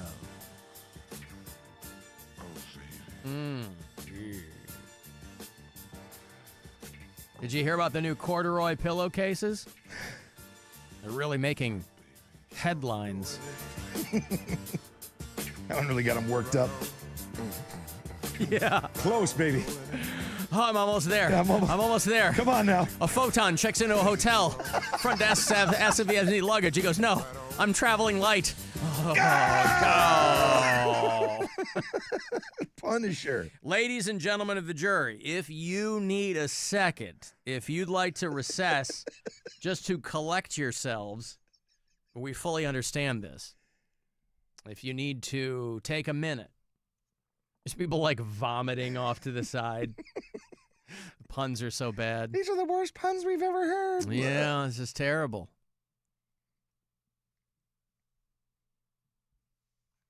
If you see the Apple store get robbed, does that make you an eyewitness? All these, Rob, off the top of my head. Can you believe it? I didn't Google bad puns or anything. Off the top of my head. Alan, I'm waiting for the Diddy freak-off playlist. He sells it, to help his legal fund or whatever. You think he used his music? I don't know. The more money we come across, the more problems we see. Well, but somebody told me they were in the same room as everyone else, the jury, but they had headphones on. This person said, I heard it on ABC when they were doing coverage because the volume was so loud in the headphones that other people could hear the ambient noise. I'm like, Jesus, how loud were these headphones? Like burn your brain out. I'm just thinking about that's all they heard. Yeah. We could hear the ambient noise, and they were terrible puns. Mm-hmm. Alan, what did the mermaid word of math class? An algebra. Oh, telling you what. Almost there. Oh, baby. How about that?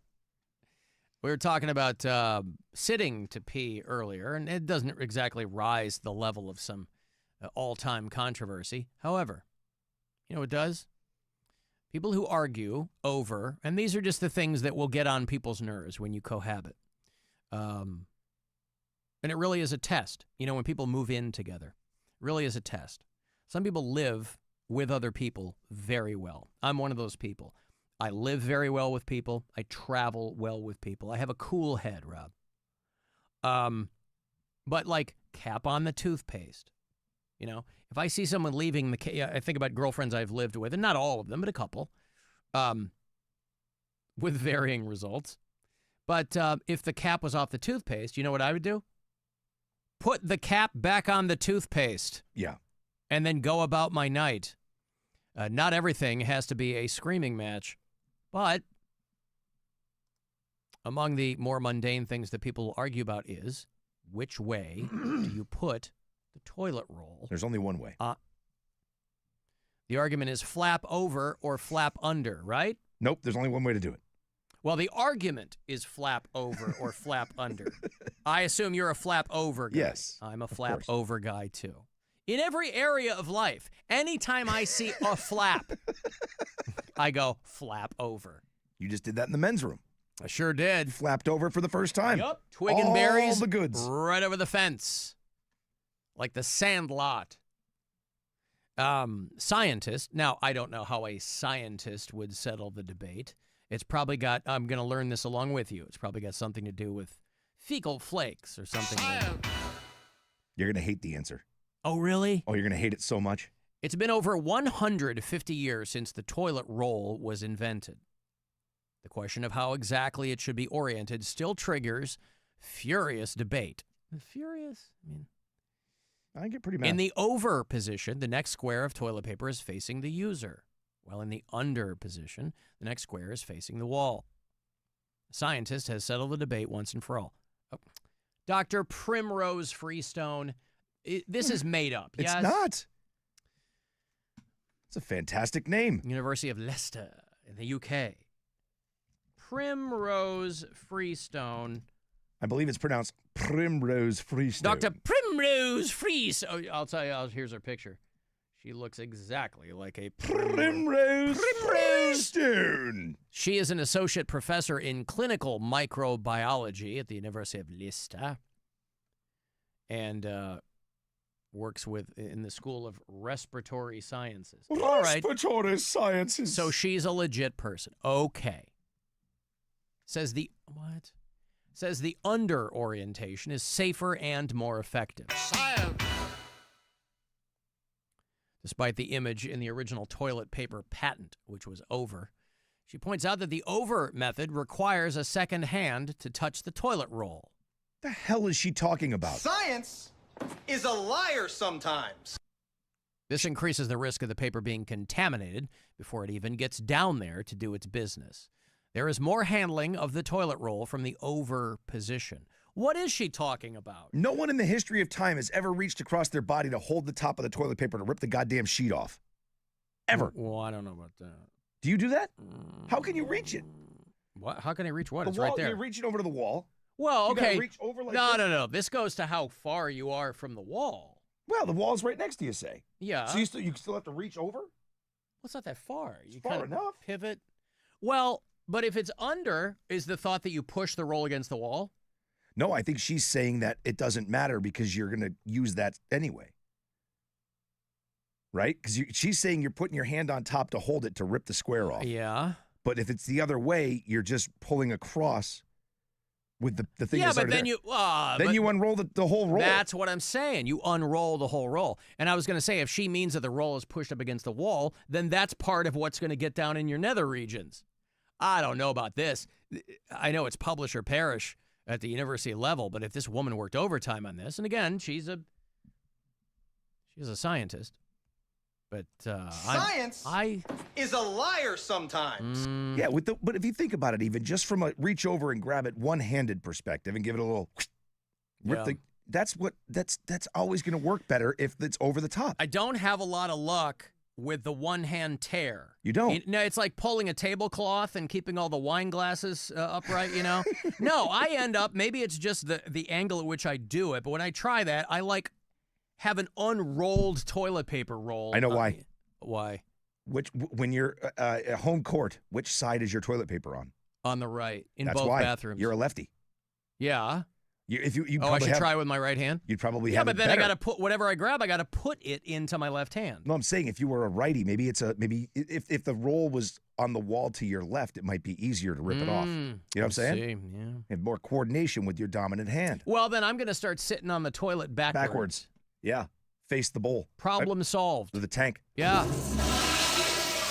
I mean, I do that when I want to get a little reading done anyway, but not all that frequently. All right, well then I'll start doing that.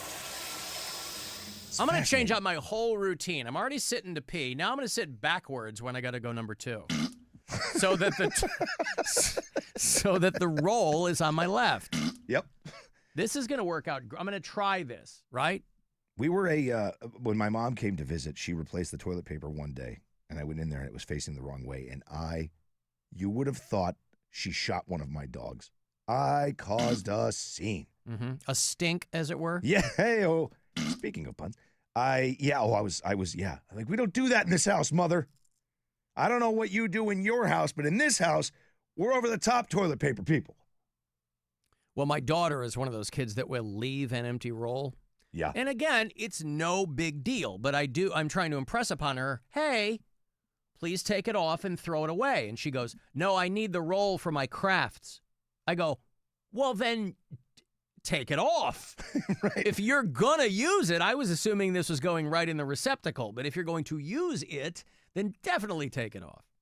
But I'm still out there replacing the toilet paper rolls. Same. My daughter's I'm always... super, if you will, again, pardon the pun, I'm super anal about it too. I'm always checking to make sure there's enough next rolls in, like we have this holder, this container, like this little tiny metal cabinet. I'm like making sure there's enough in there.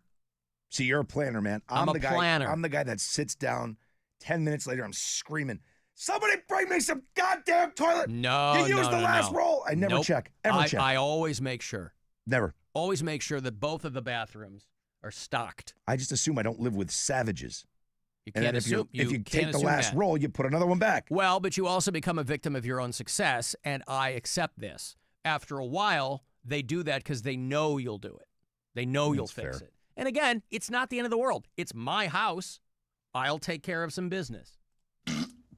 So tonight, when I'm having my third poo of the day, I'm going to sit backwards. You got to let me know how it goes. I don't have a bidet, so that's not going to jam me up at all. But this scientist says that the roll coming from underneath is the more, it's got to be shades of difference. I mean, it has to be an infinitesimal difference if she's talking about it's more hygienic like this. What's that word again? Infinitesimal. The difference is negligible. You already defined it. Because, see, this is what she says. In the under position, you can pin it against the wall. Which, yes, of course you can. Well, okay. But then that means that the next piece you pull down was against the wall. I don't know what people's walls look like. I only know what some public bathrooms look like, and I don't know what you animals are doing in there. But also, I'm like, how did it get on the ceiling? But also, if you're pressing it against the wall, and pulling, what happens when you get towards the end of the roll and it's not touching the wall anymore? These are all valid questions. This woman's out of her mind. All valid questions. She's published somehow, and we two guys talking on the radio just figured out 50 questions to disprove what she's saying. This woman. Maybe there's an exchange rate. She is at the University of Leicester. Maybe there's something that got screwed up in translation. And shut up, kid. I'm sitting backwards on the toilet, all right? Would you let me do my thing here, please? I'm doing some research for the Alan Cox Show. Would you shut up? Please. Doing color by numbers. Come on. What's Dad doing over there? He's sitting backwards on the toilet. Jesus. He's eating a sandwich up there. He's testing Rob's theory about his left hand. Yeah, Don't worry about it. He's reloading, making room and reloading. All right, well, I'm going to try this then. If the second hand you don't need, women generally tend to use more toilet paper than men for number ones and twos. I get it. There's more going on down there. Yeah. Right? And talk about your flap on being over instead of under. For the under position, Professor Freestone, Professor, what was her first name? Professor Primrose Freestone. Imagine you're Mr. and Mrs. Freestone, and you go, what should we name our kid? Tabitha? No. Nancy? No. Hermione? Closer. Not bad. How about Primrose? Bingo. I mean, she's too old to have, I think, gotten some pop culture name. Maybe it was a family name. Maybe it was a family surname. Some people like to do that. Oh, she was named after my grandfather. Stormed the beaches of Normandy. My great-grandfather Primrose.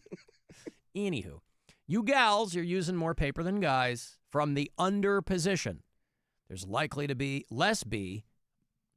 Take two. Are we still rolling? 3, 2. Hold on. I didn't hit record. Hang. 3, 2, 1. From the under position, there is less likely to be whole roll contamination. Well, that's just good advice for life, right? When I'm in the under position, there's not going to be as much whole roll contamination. Honey, can you see my whole roll from there? Now, I'm going to need your flap in the over position, all right? This is like a mad fold-in, all right? I'm in the under position. I'm going to need you in the over position, okay? No, you're doing it wrong. I can only just see your hole. I'm going to need you to park it right on the noggin, okay? Just take a seat. Have a seat. Yeah, that's fine. All right, the under position, better for the toilet roll. Listen, these are very mundane decisions for people to make, but they are interesting because ultimately you will have to determine what works best for you. And if you come to the conclusion, you know what, Alan, I suspect I'll get no shortage of emails and messages following up. You know, Alan, my whole life I've been an over flapper, but then I tried it and I just like that better. Never. Now, the next question is, and I find that it differs more, something else that differs is how much people use. And some people, they need like their hand disappeared under a comforter. They need like a catcher's mitt of toilet paper. What are you doing? It's crazy to see what some people do. There's different ways of doing it, too. There's the folders. The folders of the paper and wiping is with the fold. And then there's the wrappers. The wrappers are using way more paper. I'm a folder. I don't even like the crumple. I fold mine into paper airplanes, and then I throw them at my anus. Let them do a big loop. Yeah, they're so light that they just fly all over the place. But you got to have a little fun when you're in there. Origami. So yeah, using two hands risks the spread of bacteria from the wiping hand to the other hand. Also, don't you get up and wash your hands anyway? Of course. I mean, I know some people probably don't, and so maybe this is geared towards them. But anyway, according to Professor Primrose Freestone. Hello. She's at a party.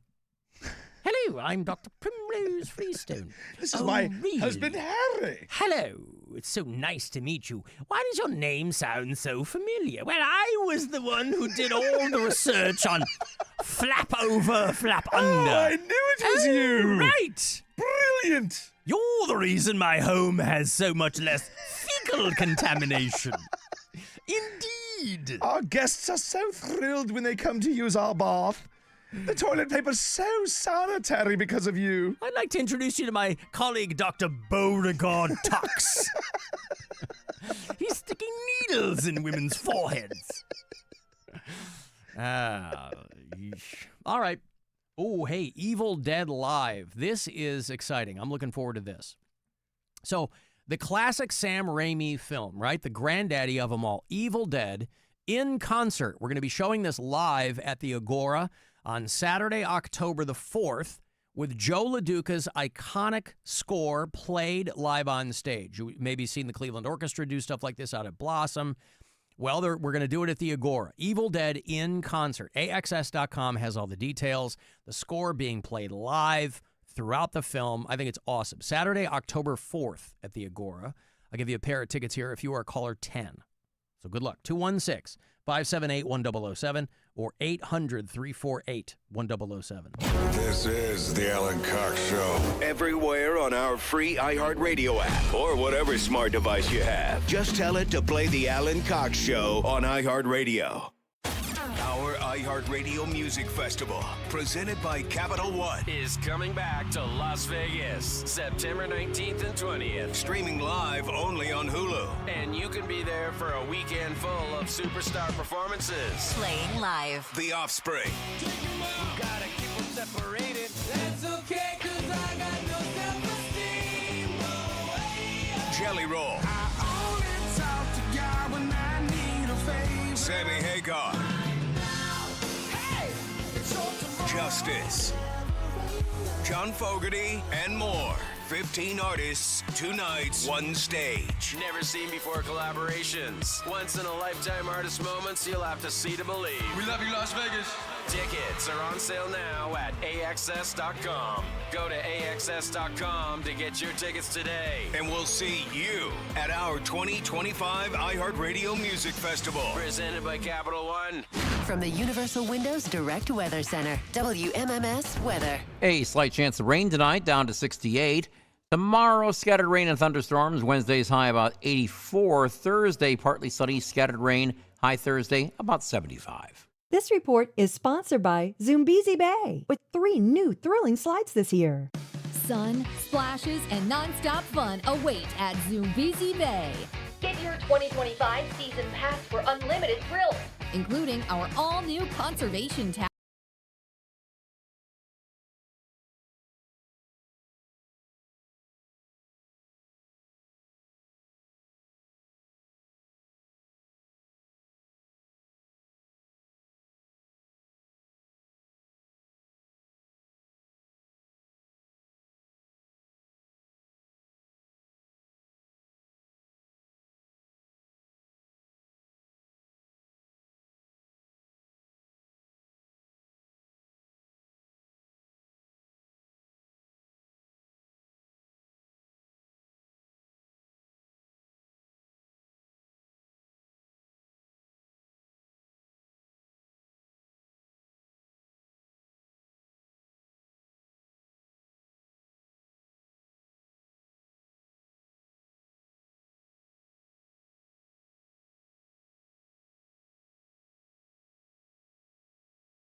We're streaming moments. Everyone wants to be here. Join the millions of Americans. And add us to your entertainment lineup now. Download the #1 app for radio. The free iHeartRadio app. As soon as I can learn how to run a computer, I am starting an online petition to have Alan Cox taken off the air. So help me God, I'm having him taken off the air.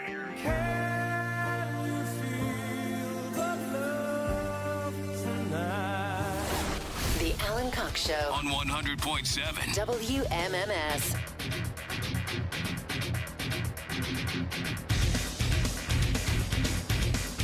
Two 578-1007. Join us on the phone. 800-348-1007.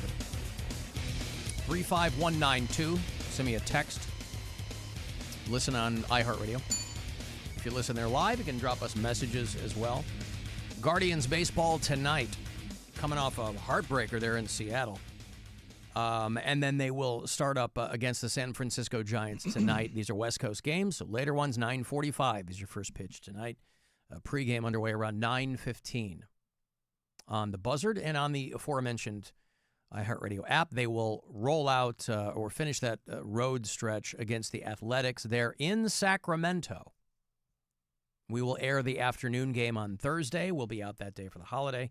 That's a 4:05 first pitch. That'll be the last game against the series of the Giants. I am jumping around a lot, but all of this is to say that the Guardians will come back home to the friendly confines 1 week from tonight to start up against the Toronto Blue Jays. You just have to wish these series were in reverse because Oakland sucks and yes. San Francisco does not. And they just picked up Rafael Danvers, which not the greatest situation to walk into coming off of 3 losses straight. No, but maybe they can get a little mojo back against the A's.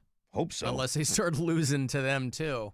Well, yeah, that again, you get your confidence up by winning ball games. That's what I'm worried about, right? You walk into this situation now. It's going to be tough, but listen, they're a good team. A's are last in the West. So we'll see what happens. But it all begins tonight, 15 minutes to 10, on your FM home for Cleveland Guardians baseball. 100.7 WMMS. People texting me all break long about the over or the under flap toilet paper. We're talking about Dr. Primrose Freestone, who does sound like a Harry Potter character. That's why I wanted to Google her to make sure that she was legit. Unless it's some AI. Maybe. It's going to get harder and harder to figure out what's going on with these people. We're all going to be guilty of passing around disinformation. It's just that a lot of people are willingly doing it. Alan, the toilet paper goes on reverse if you have cats. What? Well, it's harder for them to pull down, theoretically. You know, if it's the front flap, then that cat is going to stand there and conceivably unroll the whole thing because it's pulling straight down. I know people have cats and they've, been fine. Here's an idea. Close the freaking bathroom door. That too. Alan, I saw an original advertisement for toilet paper, and it was a drawing with the flap over. That's what they mentioned in that article, yeah. Toilet paper almost didn't make it, this person says. People were embarrassed to purchase it. It was saved by a publishing strike or something like that. Somebody else says toilet paper is either beard or mullet. Well, it depends on if you want a party in the back, which I guess that's what it is. Yeah, then I'm a mullet. No, that would make me a beard guy, right? Yeah. Alan, if I'm at someone's house and it's under, I will change it to over. Good for you. I'm not looking to upend someone's happy home. They like it the way they like it. Who am I? I'm a bathroom interloper at that point. Teach them the way. I'm just trying to pinch off some bright green rope, man. That's what happens when you drink salads, Alan. This morning. Did you drink one? It was green. Oh. Did you drink a salad? No. It's bright green. All my veggies. Well, not bright, but it was forest green. Yeah. That's usually like dyes that make that happen, isn't it? Oh, you know what? Oh, I was drinking that red, white, and blue Mountain Dew, wasn't I? The Dew. That's what gave you the green. Did it? I had one can. I don't know. Really? Wow. Do you normally have green deuces? No wonder Secretary Brainworm is trying to get those things, the dyes out of things. Alan, how do you Richie Riches not have a Toto toilet? Well, we're not rich. I told you I was thinking about that. I guess. I don't see the point in spending. My toilet works fine. I got no problem with my toilet. I don't see the point in spending $400 on a toilet. I mean, when we're in the suite at the Romo Fijo, it's pretty nice, but I don't need a toilet with a remote. I don't need one more remote to have to keep track of in my house. I'm perfectly fine with my American Standard toilet. Yeah. I'm perfectly fine with that. No, I don't. Those things are expensive as hell. That one we were using at the Romo Fijo was like $5,000. And I know that they can really run the gamut. You can spend some crazy coin on a toilet. You can also get a pretty good one for probably $300, $400. That's fine. I don't have a broken toilet. You know what I mean? Like, I don't need that. To me, that's something that unless, I guess nobody needs it, but. I was even thinking about the seat one.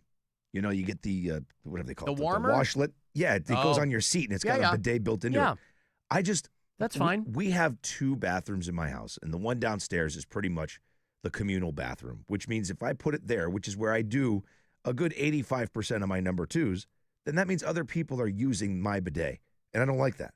If it was like my master thing and it was me and my wife, okay, maybe. But like foreigners using it? No. Mm-hmm. It's foreign fecal? No. Right. I don't like the idea. So I'm not going to do it. Rob likes domestic fecal matter. He wants nothing to do. That's right. With foreign fecal matter. Yes. You heard that before? What? I got no problem with my American Standard toilet. I have a Kohler and what the hell the other one is? It's one of those top flusher ones. I don't like it. Oh, that's okay. Where half the buttons for number 1, one's for number 2? Yeah. All right. And I'm convinced they flush the same. What rock band had an album called American Standard? They took the name from a glance at a toilet. Oh, boy. It's a band that we play on WMMS.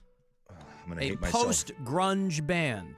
That had a big hit song. We're talking mid-90s. Big hit song, and the album from which it was taken was called American Standard. You got me. What's the song? Maybe that'll... The song is called Cumbersome. Oh, 7 Mary 3. 7 Mary 3. That's right. The album is called American Standard. Well, see, you threw me because it'll be 30 years old this fall. They had 2 hits from that album. They had Water's Edge. This ain't no effing game. That's a deep cut. You don't hear Water's Edge too often. That was the lead track on the album, but I liked Water's Edge. I throw that on the those 90s weekends we did. There you go. Oh, and speaking of, Alan, if I may. What? An 80s weekend this weekend on the Buzzard. Is it going to be a lot of Cyndi Lauper? No, sir. Oh, a lot of Striper? We do play a little Striper. For 2. Little Striper. Okay. We play with one Striper song. To hell with the devil. Mm-hmm. I mean, you got to get a little Jesus on. Yep. All right.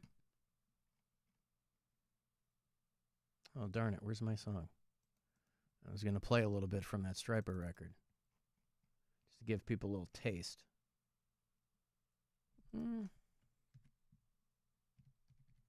Stansbury always talks about how he was raised by a preacher. Son of a preacher man. Yeah. And that was like, he wasn't allowed to have like the good rock band. So they were like, here's Striper. So he's partial to those songs. Yeah, I knew kids like that. The Yellow and Black Attack. That was the album. I mean, they were good. They were a good band. Well, now this is really anticlimactic. I'm just trying to find that dumb... Oh, it's called something else, I guess. Something off the Yellow and Black Attack. Jesus is a friend of mine. Jesus is my friend. Jesus is a friend of mine. I have a friend in Jesus. Jesus is a friend of mine. Jesus is my friend. Jesus is a friend of mine. He taught me how to live my life as it should be. He taught me how to... I mean, the hook in this song is the bass solo, really. It's amazing. Let me... Remember the bass solo in this? Maybe you've never heard the bass solo. Let me get to it, because that's really the...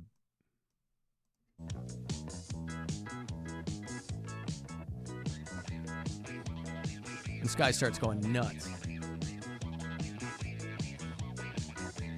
Jesus is a friend of... Well, anyway. I sent that to my brother, and he had the exact same quote I did the first time you played that when I got here. And that song is way better than it needs to be. Yeah. Like, that is a very it sticks in my head, and it's a good song. They were called Starseed or no, it's an Our Lady Peace song. Is my friend. They were a Canadian family, Sunseed, Sonseed. It went viral a long time ago, like a long time ago. I had just come to Cleveland. And so it's like a Canadian Jesus ska band or something. I dig it. Whatever it is, they got it right. Yeah, they sure did. Alan, doesn't anybody put the roll on the toilet tank and forget the pin altogether? No, because then you're handling it, just manhandling that. Like, that happens here sometimes. Like, the roll falls out or something, and they put it on top of the thing, and you got to stick your finger in that stupid cardboard hole and pull the stuff off, and you know someone else's gross-ass finger was in there doing the same thing. Yeah. And you go wash your hands. And then you got in the toilet roll. It's a euphemism. And then you got to go do it with the toilet paper or the paper towel, because the paper towel is sitting on the sink. Then you got to put your finger in there and pull it out. All wet, washing your hands, drying them with wet paper towels. It's gross. Alan, my mom sets her flaps up underneath. One time when I visited, the paper was going over the roll, and I almost fell off the toilet. I was so shook. You imagine that. You think your mom's going to zig, and she zags. It's little things like that you, this is what it sounded like. I got so shook they fell off the toilet. Steve in Atlanta. Over-the-top toilet paper, people, is at the Agora on Friday night. It's a little clunky, but they do good work. That doctor is British, Alan. Backwards toilet paper is like driving on the other side of the road. All right. I like that one. I do a side saddle type of thing on the toilet, so I'm facing the toilet paper roll, this person says. 10 out of 10. Side saddle? Sideways. Wow. I'm going to try every permutation of this. Now, I only have one poo left for the day, so I'm going to try to, Yeah, but the good news is you've got 3 on deck for tomorrow. Yep. I'm going to break out my moleskin journal. I'm going to get myself a good pen, and I'm going to take notes. Sideways. Wow. Alan, if you use the back of your hand to hold the roll, where's the contamination? Well, I guess my answer to you would be, what else are you doing with the back of your hand, sir or madam? Think about that. Smart guy or girl, the back of your hand. I know this road like I know the back of my hand. Well, what are you doing with it?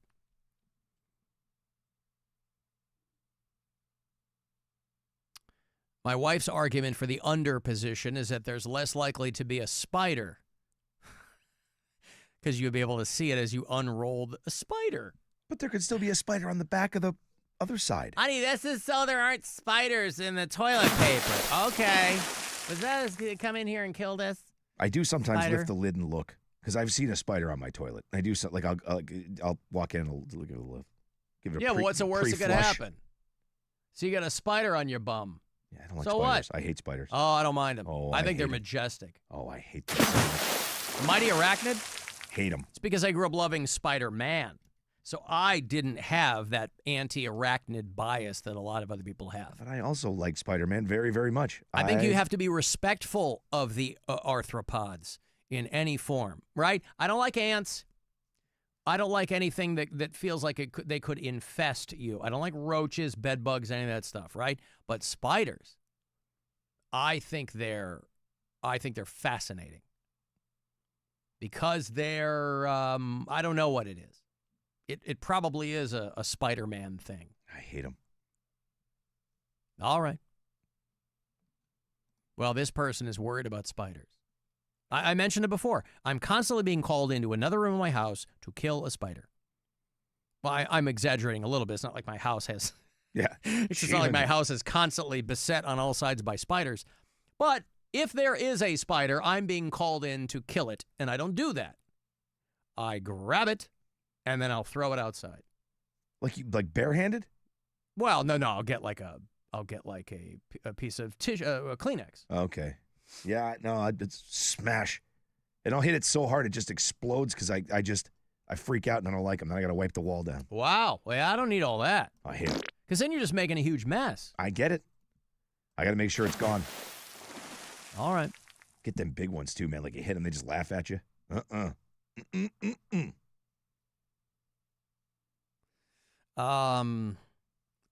Closed doors don't matter with cats, this person says. Privacy doesn't exist.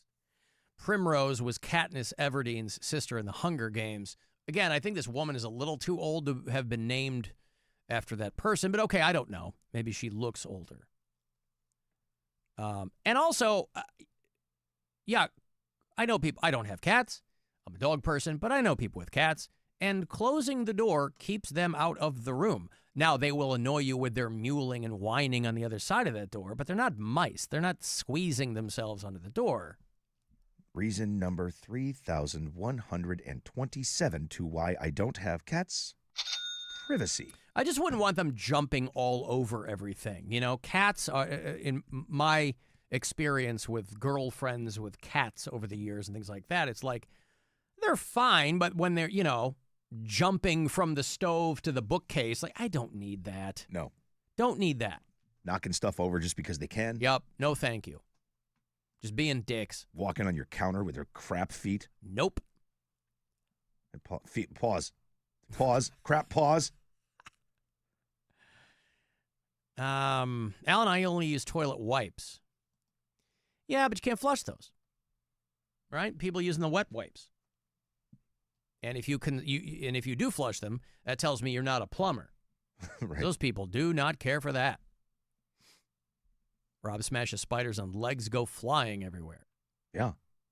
I mean, spiders eat other bugs. I know what they do. That's the biggest case to be made for keeping them. Let them do it outside. Yeah. I don't want anything in my house. I pay a person to come out quarterly and spray the entire house and put bait traps outside so I don't have mice, all of that. I don't want anything in my house. Alan, did you contaminate your whole finger? Nope, the one right next to it. Alan, I got you all beat. I borrow a gigantic single roll from work, and it lasts me 6 months. Listen, there's plenty of people stealing office supplies and bathroom supplies, and I guess I get it, but it's like that. It's like that 40 grit sandpaper. If you can put up with that, if it's worth it enough for you to take stuff home from work that's going to end up giving you fishers, then Godspeed. My brother always gets me a gag gift every year at Christmas, and the year before COVID, so that would have been what, 2019? 2019 was the year before. Yeah.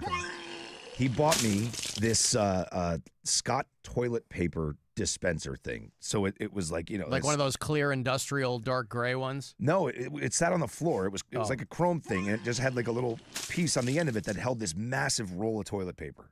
And he was like, "Oh, because you crap so much." and it had like 4 rolls of toilet paper. That was the joke? He was just goofing around with me. Okay. He would always buy weird stuff. But it came you're with full of crap, man. Yeah, it came with like 4 giant rolls. And then COVID happened, and everybody stole toilet paper. Yeah. Right? Like Robin. I was like, I have toilet paper to last me for 3 years. There's so much on these rolls. It was great. Best gift he ever bought me, and he had no idea. Alan, they do make flushable wipes.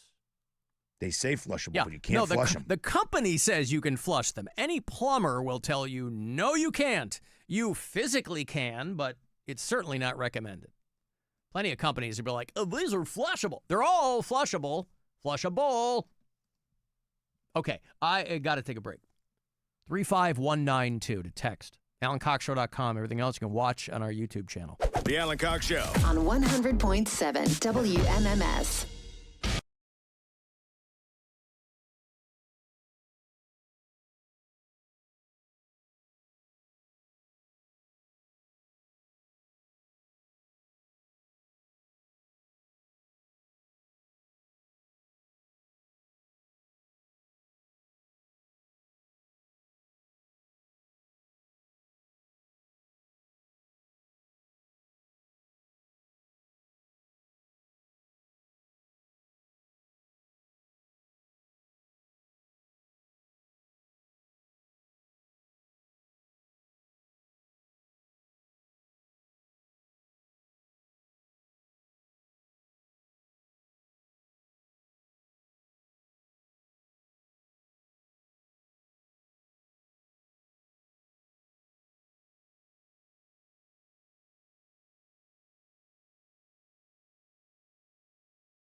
Cox is the worst drive time personality I've ever heard. 216-578-1007 or 1-800-348-1007.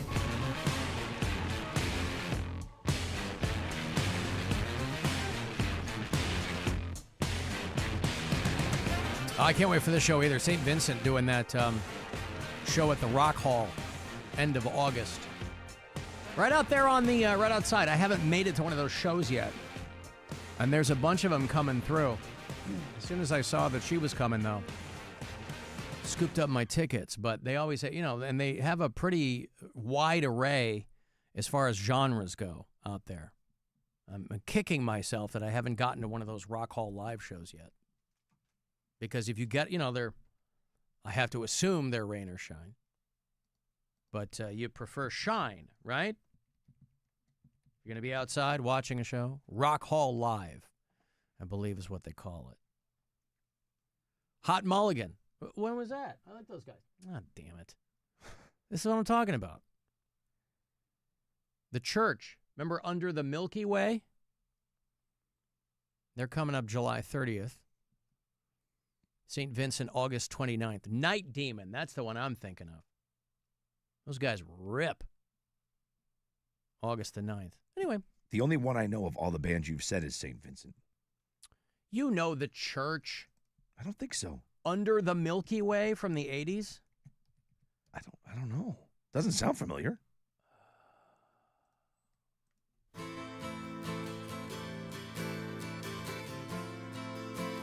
You just got done telling people we're doing an 80s weekend, Rob.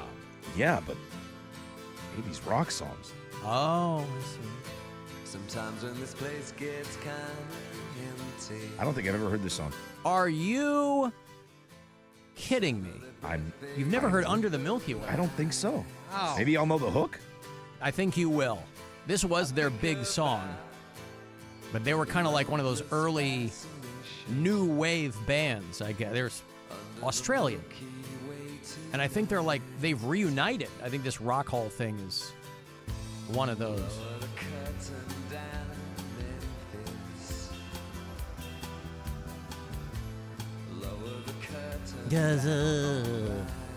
July 30th. I like it. It's a Wednesday night. I like to go see those guys. You got me, man. All right. I'm going to this one. Here's the hook. Here's the chorus. You ready? Ready to get your mind blown squarely out your ass? Nope. You've never heard this in like an 80s movie or something? Never heard this song. Wow. Know what you would find. They're playing the Stone Pony in Asbury Park. Wow. They're playing the Somerville Theater in Somerville, Mass. No, dude, I gotta get my tickets, kid. The Somerville Theater. August 1st. It's a Friday Christ, night. Dude, that's a huge show for a small venue like that, dude. Yeah. My God. Yeah, and then they're doing a whole spate of hometown shows in Australia. Home country shows, I guess. All over Australia. Holy cow, yeah. Wow, you've never heard Under the Milky Way? Nope. Well done. I mean, seriously, how'd you avoid that? I don't know. Is it Dancing Between the Raindrops? Common of a song? I mean, it was their one hit. I mean, they had a couple of follow-ups, but that was the big hit. What year was that from?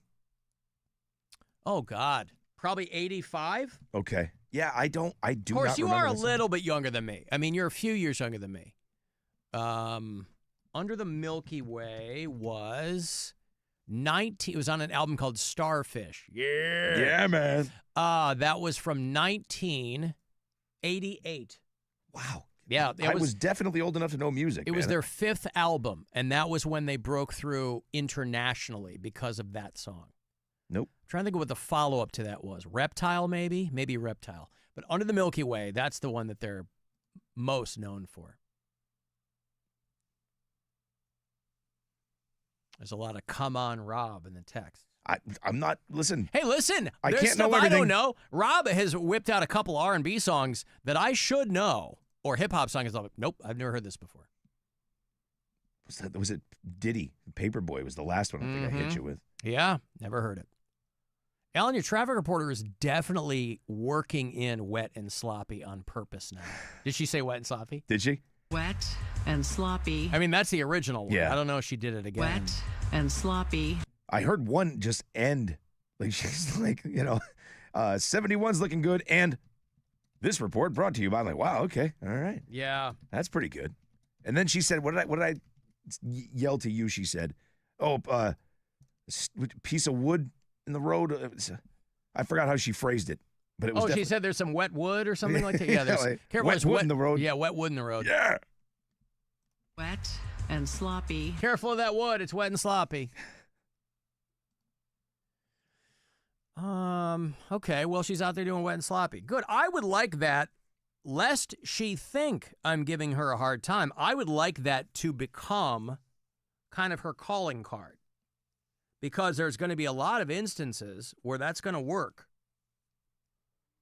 And it's a warning. Nobody's out there going, be careful, the roads are really dry and clear. Right. Nobody's saying that. Public service. Wet and sloppy. Now, is that flap over or flap under? Speaking of which, Al Pacino met the Pope.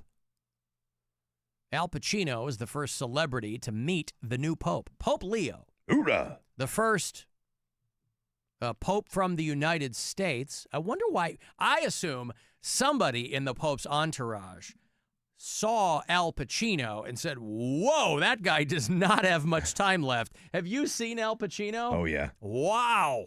He's got the long gray hair, and he looks like he's, I picture, listen, I know time passes. He's 80-something, right? He and De Niro.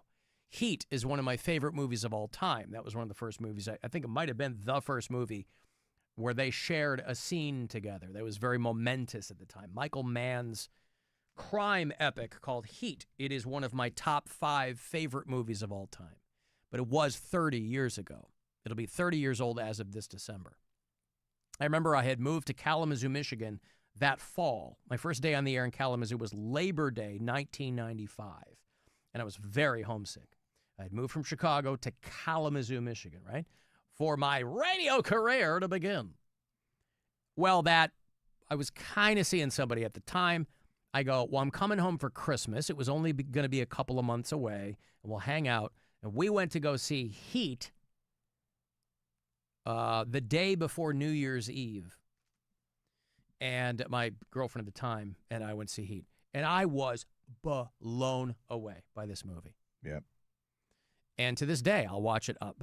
But obviously, Al Pacino, Al Pacino's 85 years old, and he looks every bit of it. Pacino's 85? 85. Still does theater. He's a renowned theater actor. He likes to keep his chops up by keeping a foot in live performance. But he's 85, so he looks, kind of hunched and. In a series of posts on Instagram, one of the producers revealed and presented the Holy Father with a scale model of a Maserati in honor of their film. It marks the first time a movie star has had an audience with the first American Pope. All right. And obviously, he looks all of 85 years old. But I don't know what they talked. I think Pacino is a practicing Catholic, so it was probably a momentous occasion for him. Great ass. So you shouldn't say that about the Pope. Great ass. Yeah. It's not very nice. It's the Pope. Well, it's hiding under that cassock. You can't really see. I don't want that yet. I was like, wow. 10 minutes of us talking about that. The hell out of here. Yeah. That's pilot error. Great ass. That's what that was worth it, right? It was anticlimactic. Play it again. Ah, you big dummy. Anne Burrell died. Who is Anne Burrell? A celebrity chef. She's the one with the white shock of hair. I didn't realize she was. Oh, she's not British. I've seen her on things like Top Chef. And if you are somebody who watches a lot of those shows, then you know who Anne Burrell is. But I don't know that I knew her name. I think I'd only seen her. She's a lot younger than she looks. Yeah, oh yeah. I mean, gray hair will do that to you. 55, died this morning in Brooklyn, at home. A celebrity chef and popular reality television host on the Food Network, Anne Burrell, has died. Yeah, she's on everything. She's the blonde with the tall hair. I've seen her. I don't think I ever knew her name. Yeah, she does. Secrets of a Worst Restaurant Cooks? Chef. Worst Cooks in America. Yeah. Okay. Yeah, she's great. Was. Right. I mean, Padma Lakshmi is still walking around, right? I'm not sure who that is. Oh, come on. She's been the co-host over there of Top Chef with Tom Colicchio for 20 years. Oh, okay. All right. I don't know. She was married to Salman Rushdie for a long time. She's still alive, I hope. I mean, she's around my age. And who's the other girl that they took? The girl who won, and now she's a host. Real cute. Oh, God, what's her name? Very thin Asian girl. Oh, I who's don't the know. host over on Top Chef now. Kristen Kim or Kristen Kish is her name. Very cute. I think she's gay, but who cares? She wouldn't be looking at me, but I think she's adorable. And that's the move, too, right? When you win one of these shows and then they just give you a show, they're like, hey, because let's be real. If you win Top Chef, once you do the rounds of press for winning Top Chef, you kind of fade off into obscurity. You go back to your restaurant. You can still be, the owner and proprietor of a restaurant of a Top Chef winner. It's no small thing. But a lot of these people kind of fade off into the sunset. So you want to try to grab the brass ring while you can. You don't watch a lot of those cooking shows? Top Chef was the OG for me, and it still records in my Hulu, but I just never get around to it. I did dip in on that because it was on Netflix. That Great British Bake Off. Yeah. That's kind of funny. I watched that. That's okay.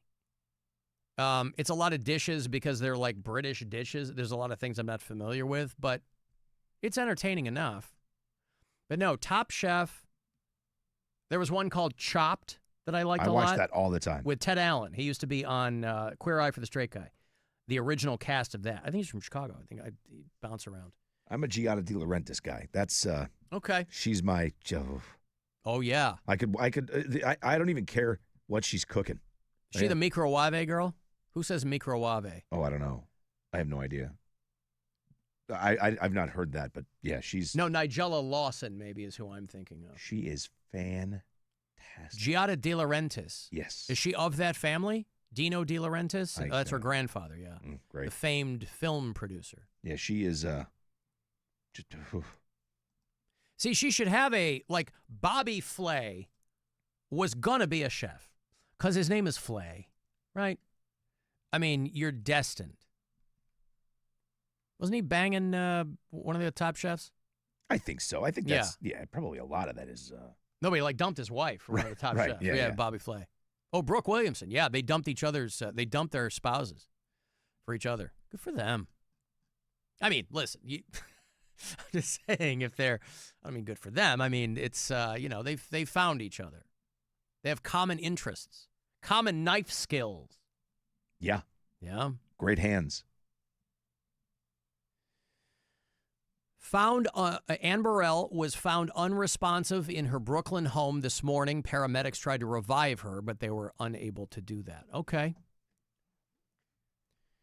Yeah, I like Gordon Ramsay. I mean, again, I don't watch many of these cooking shows anymore. Top Chef was always kind of the first. That's the first one I remember watching. It's been on for 15, 20 years. Did you see that he's here? I did. Gordon Ramsay he's was down in Akron, right? Cuyahoga Falls or something. Yeah.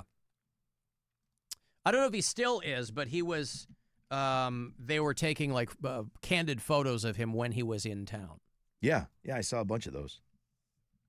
Gordon, if you're listening, feel free to call in. Visits Northeast Ohio, filming a new Fox reality television show.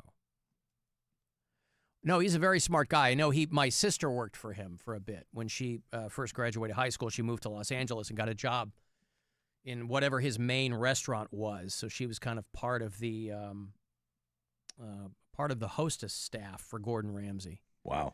And his bread and butter, or at least his public persona, he was always screaming, and he was this angry guy. And she was like, he couldn't be nicer. He's like such a dedicated guy to his craft, and he's just kind of trying to make people better. Well, you can see. But it makes good television if he's screaming at exactly. people. Yeah. Yelling at people and calling them a donut and that sort of stuff. That's what people want to see. They don't want to be like, oh, look, he's teaching you how to do this right. As part of a new show called Gordon Ramsay's Secret Service. What, like the Kansas song? That's a deep dive, boy. They were spotted at Lila's Family Restaurant in Cuyahoga Falls. Okay. No, I would watch... I've had John Taffer on the show a couple of times over the years, too. I would watch Bar Rescue. That's a guy who's screaming at people. But they got, like dirty dishwater and stuff. And they got mouse poop in the walk-in. You can't have that. Shut it down! Yeah. Gordon Ramsay, Alan, was also at the Lake County Captains game over the weekend. All right. Brilliant. Yeah. So Al Pacino meets the Pope. Ann Burrell meets God. Oh. Too soon? Trick question. God isn't real. Anyway, Pacino meets the Pope. Great ace. Alan Pacino's top movies are Dog Day Afternoon, Scarface, and The Devil's Advocate. Boy, you couldn't be more wrong. That is a crazy trio of Pacino movies. Listen, you like what you like, but wow. Dog Day Afternoon's good. That is all over the place. Yeah, that's not, no. Godfather doesn't make that list? Well, you know what everybody forgets about Dog Day Afternoon is the subplot of that movie was that his boyfriend in it was John Cazale was trying to get a sex change operation. Yeah. That's why they were robbing the bank. Yep. And they didn't have plot points like that in the 70s. No, it was a good movie. I loved it. I mean, Serpico. The guy was been in a million good movies. But, I mean, say those are the top three. Kind of crazy.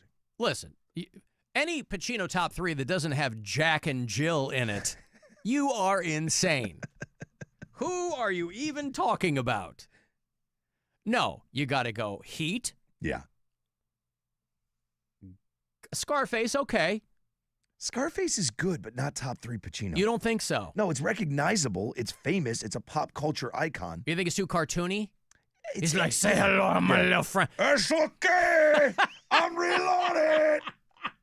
Yeah, it's a little cartoony. Yeah, it's over the top. Okay. It's okay, man. It's okay, man. Yeah. No, he almost died. He said, he did an interview. He's like, COVID almost killed me. And I had a near-death experience. And after that, I was like, there's nothing after this. There's, a lot of people go, I saw a light. It's all neurons firing in your brain. It's all nonsense. It's, chemicals and things in your brain. That's why everybody has the same experience. Al Pacino went the other way. He goes, I almost died, and now I don't believe in the afterlife. This is all there is. Yeah. Which makes sense. You figure if you lived, you probably go, let's make the most of this because there is nothing after this. Allegedly. Well, I'm sorry. There's no evidence to support that juvenile claim, is what I'll say. Okay, so Heat, and some people would disagree with me on Heat, though. What about that's Dustin Hoffman, Straw Dogs. And Justice for All? No. Okay. Now, see, I didn't care for Scent of a Woman. Everybody shot a load over Scent of the Woman. Good movie. Scent of is okay. I wouldn't say top three. Sea of Love. That's an underrated. Really, that's underrated, boy. Him and Ellen Barkin. Good movie. Man, he goes elbow deep in her. You've got Al Pacino in two Godfathers. That's got to take two spots unto itself. Actually, you have him in three, but no one talks about three because three didn't have to happen. It's a trash, throwaway movie. Any Given Sunday. No, Fantastic. I'll tell you what one of my favorite Pacino movies is. The Insider. When he plays Lowell Bergman from 60 Minutes, it was the Jeffrey Wigand story.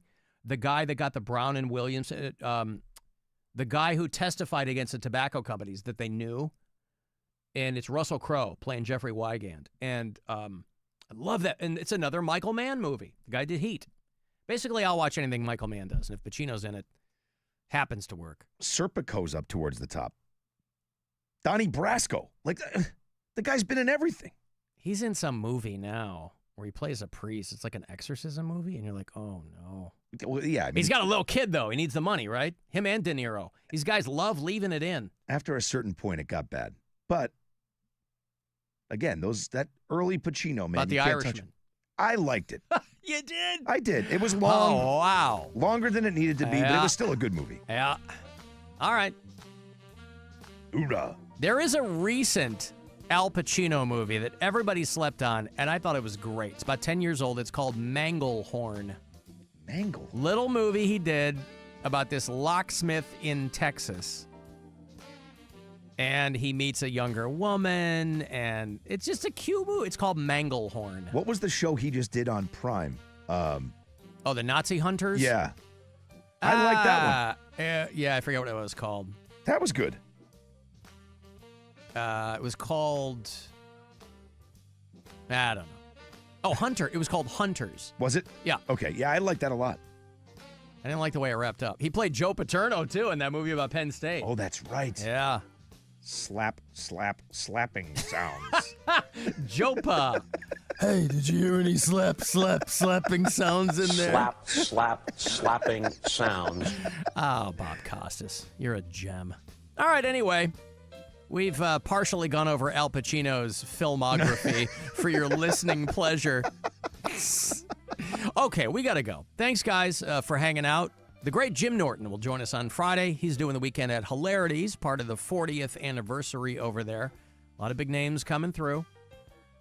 And where can people hit you in the off hours, Rob? On Instagram, WMMS Rob. All right, I'm Alan Cox Show on your platforms. This program is available for you wherever you get your podcasts, whatever your platform of choice is. If you listen to us on our iHeartRadio app, you can drop us messages there. Otherwise, the After Hours line will take your voicemails, 216-986-8903. Guardians baseball, but later on tonight. It's West Coast. First of 3 against the Giants, set for 9:45. Is it Corey next? It is. Ooh, the Corey Raddick Experience. Next. You're in good hands. We'll talk to you again tomorrow around 2 o'clock. And I'll see you in hell. And now I must leave you as the Brady Bunch is on, and I find 4 of those children incredibly arousing. Get out of here. Be careful of what you say. Be careful in every way. Be careful of what you do. Big Brother is watching you.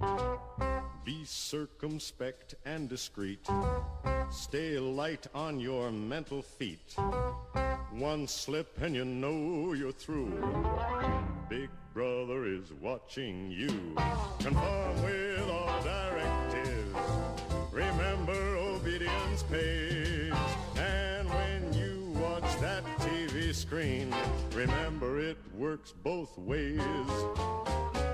You'll disappear in a wink unless you can double think. You'll vanish into the blue. Big Brother is watching you. It's the Alan Cox Show. On our free iHeartRadio app and your favorite smart device. Just tell it to play the Alan Cox Show. On iHeartRadio. Our iHeartRadio Music Festival, presented by Capital One, is coming back to Las Vegas, September 19th and 20th. Streaming live only on Hulu. And you can be there for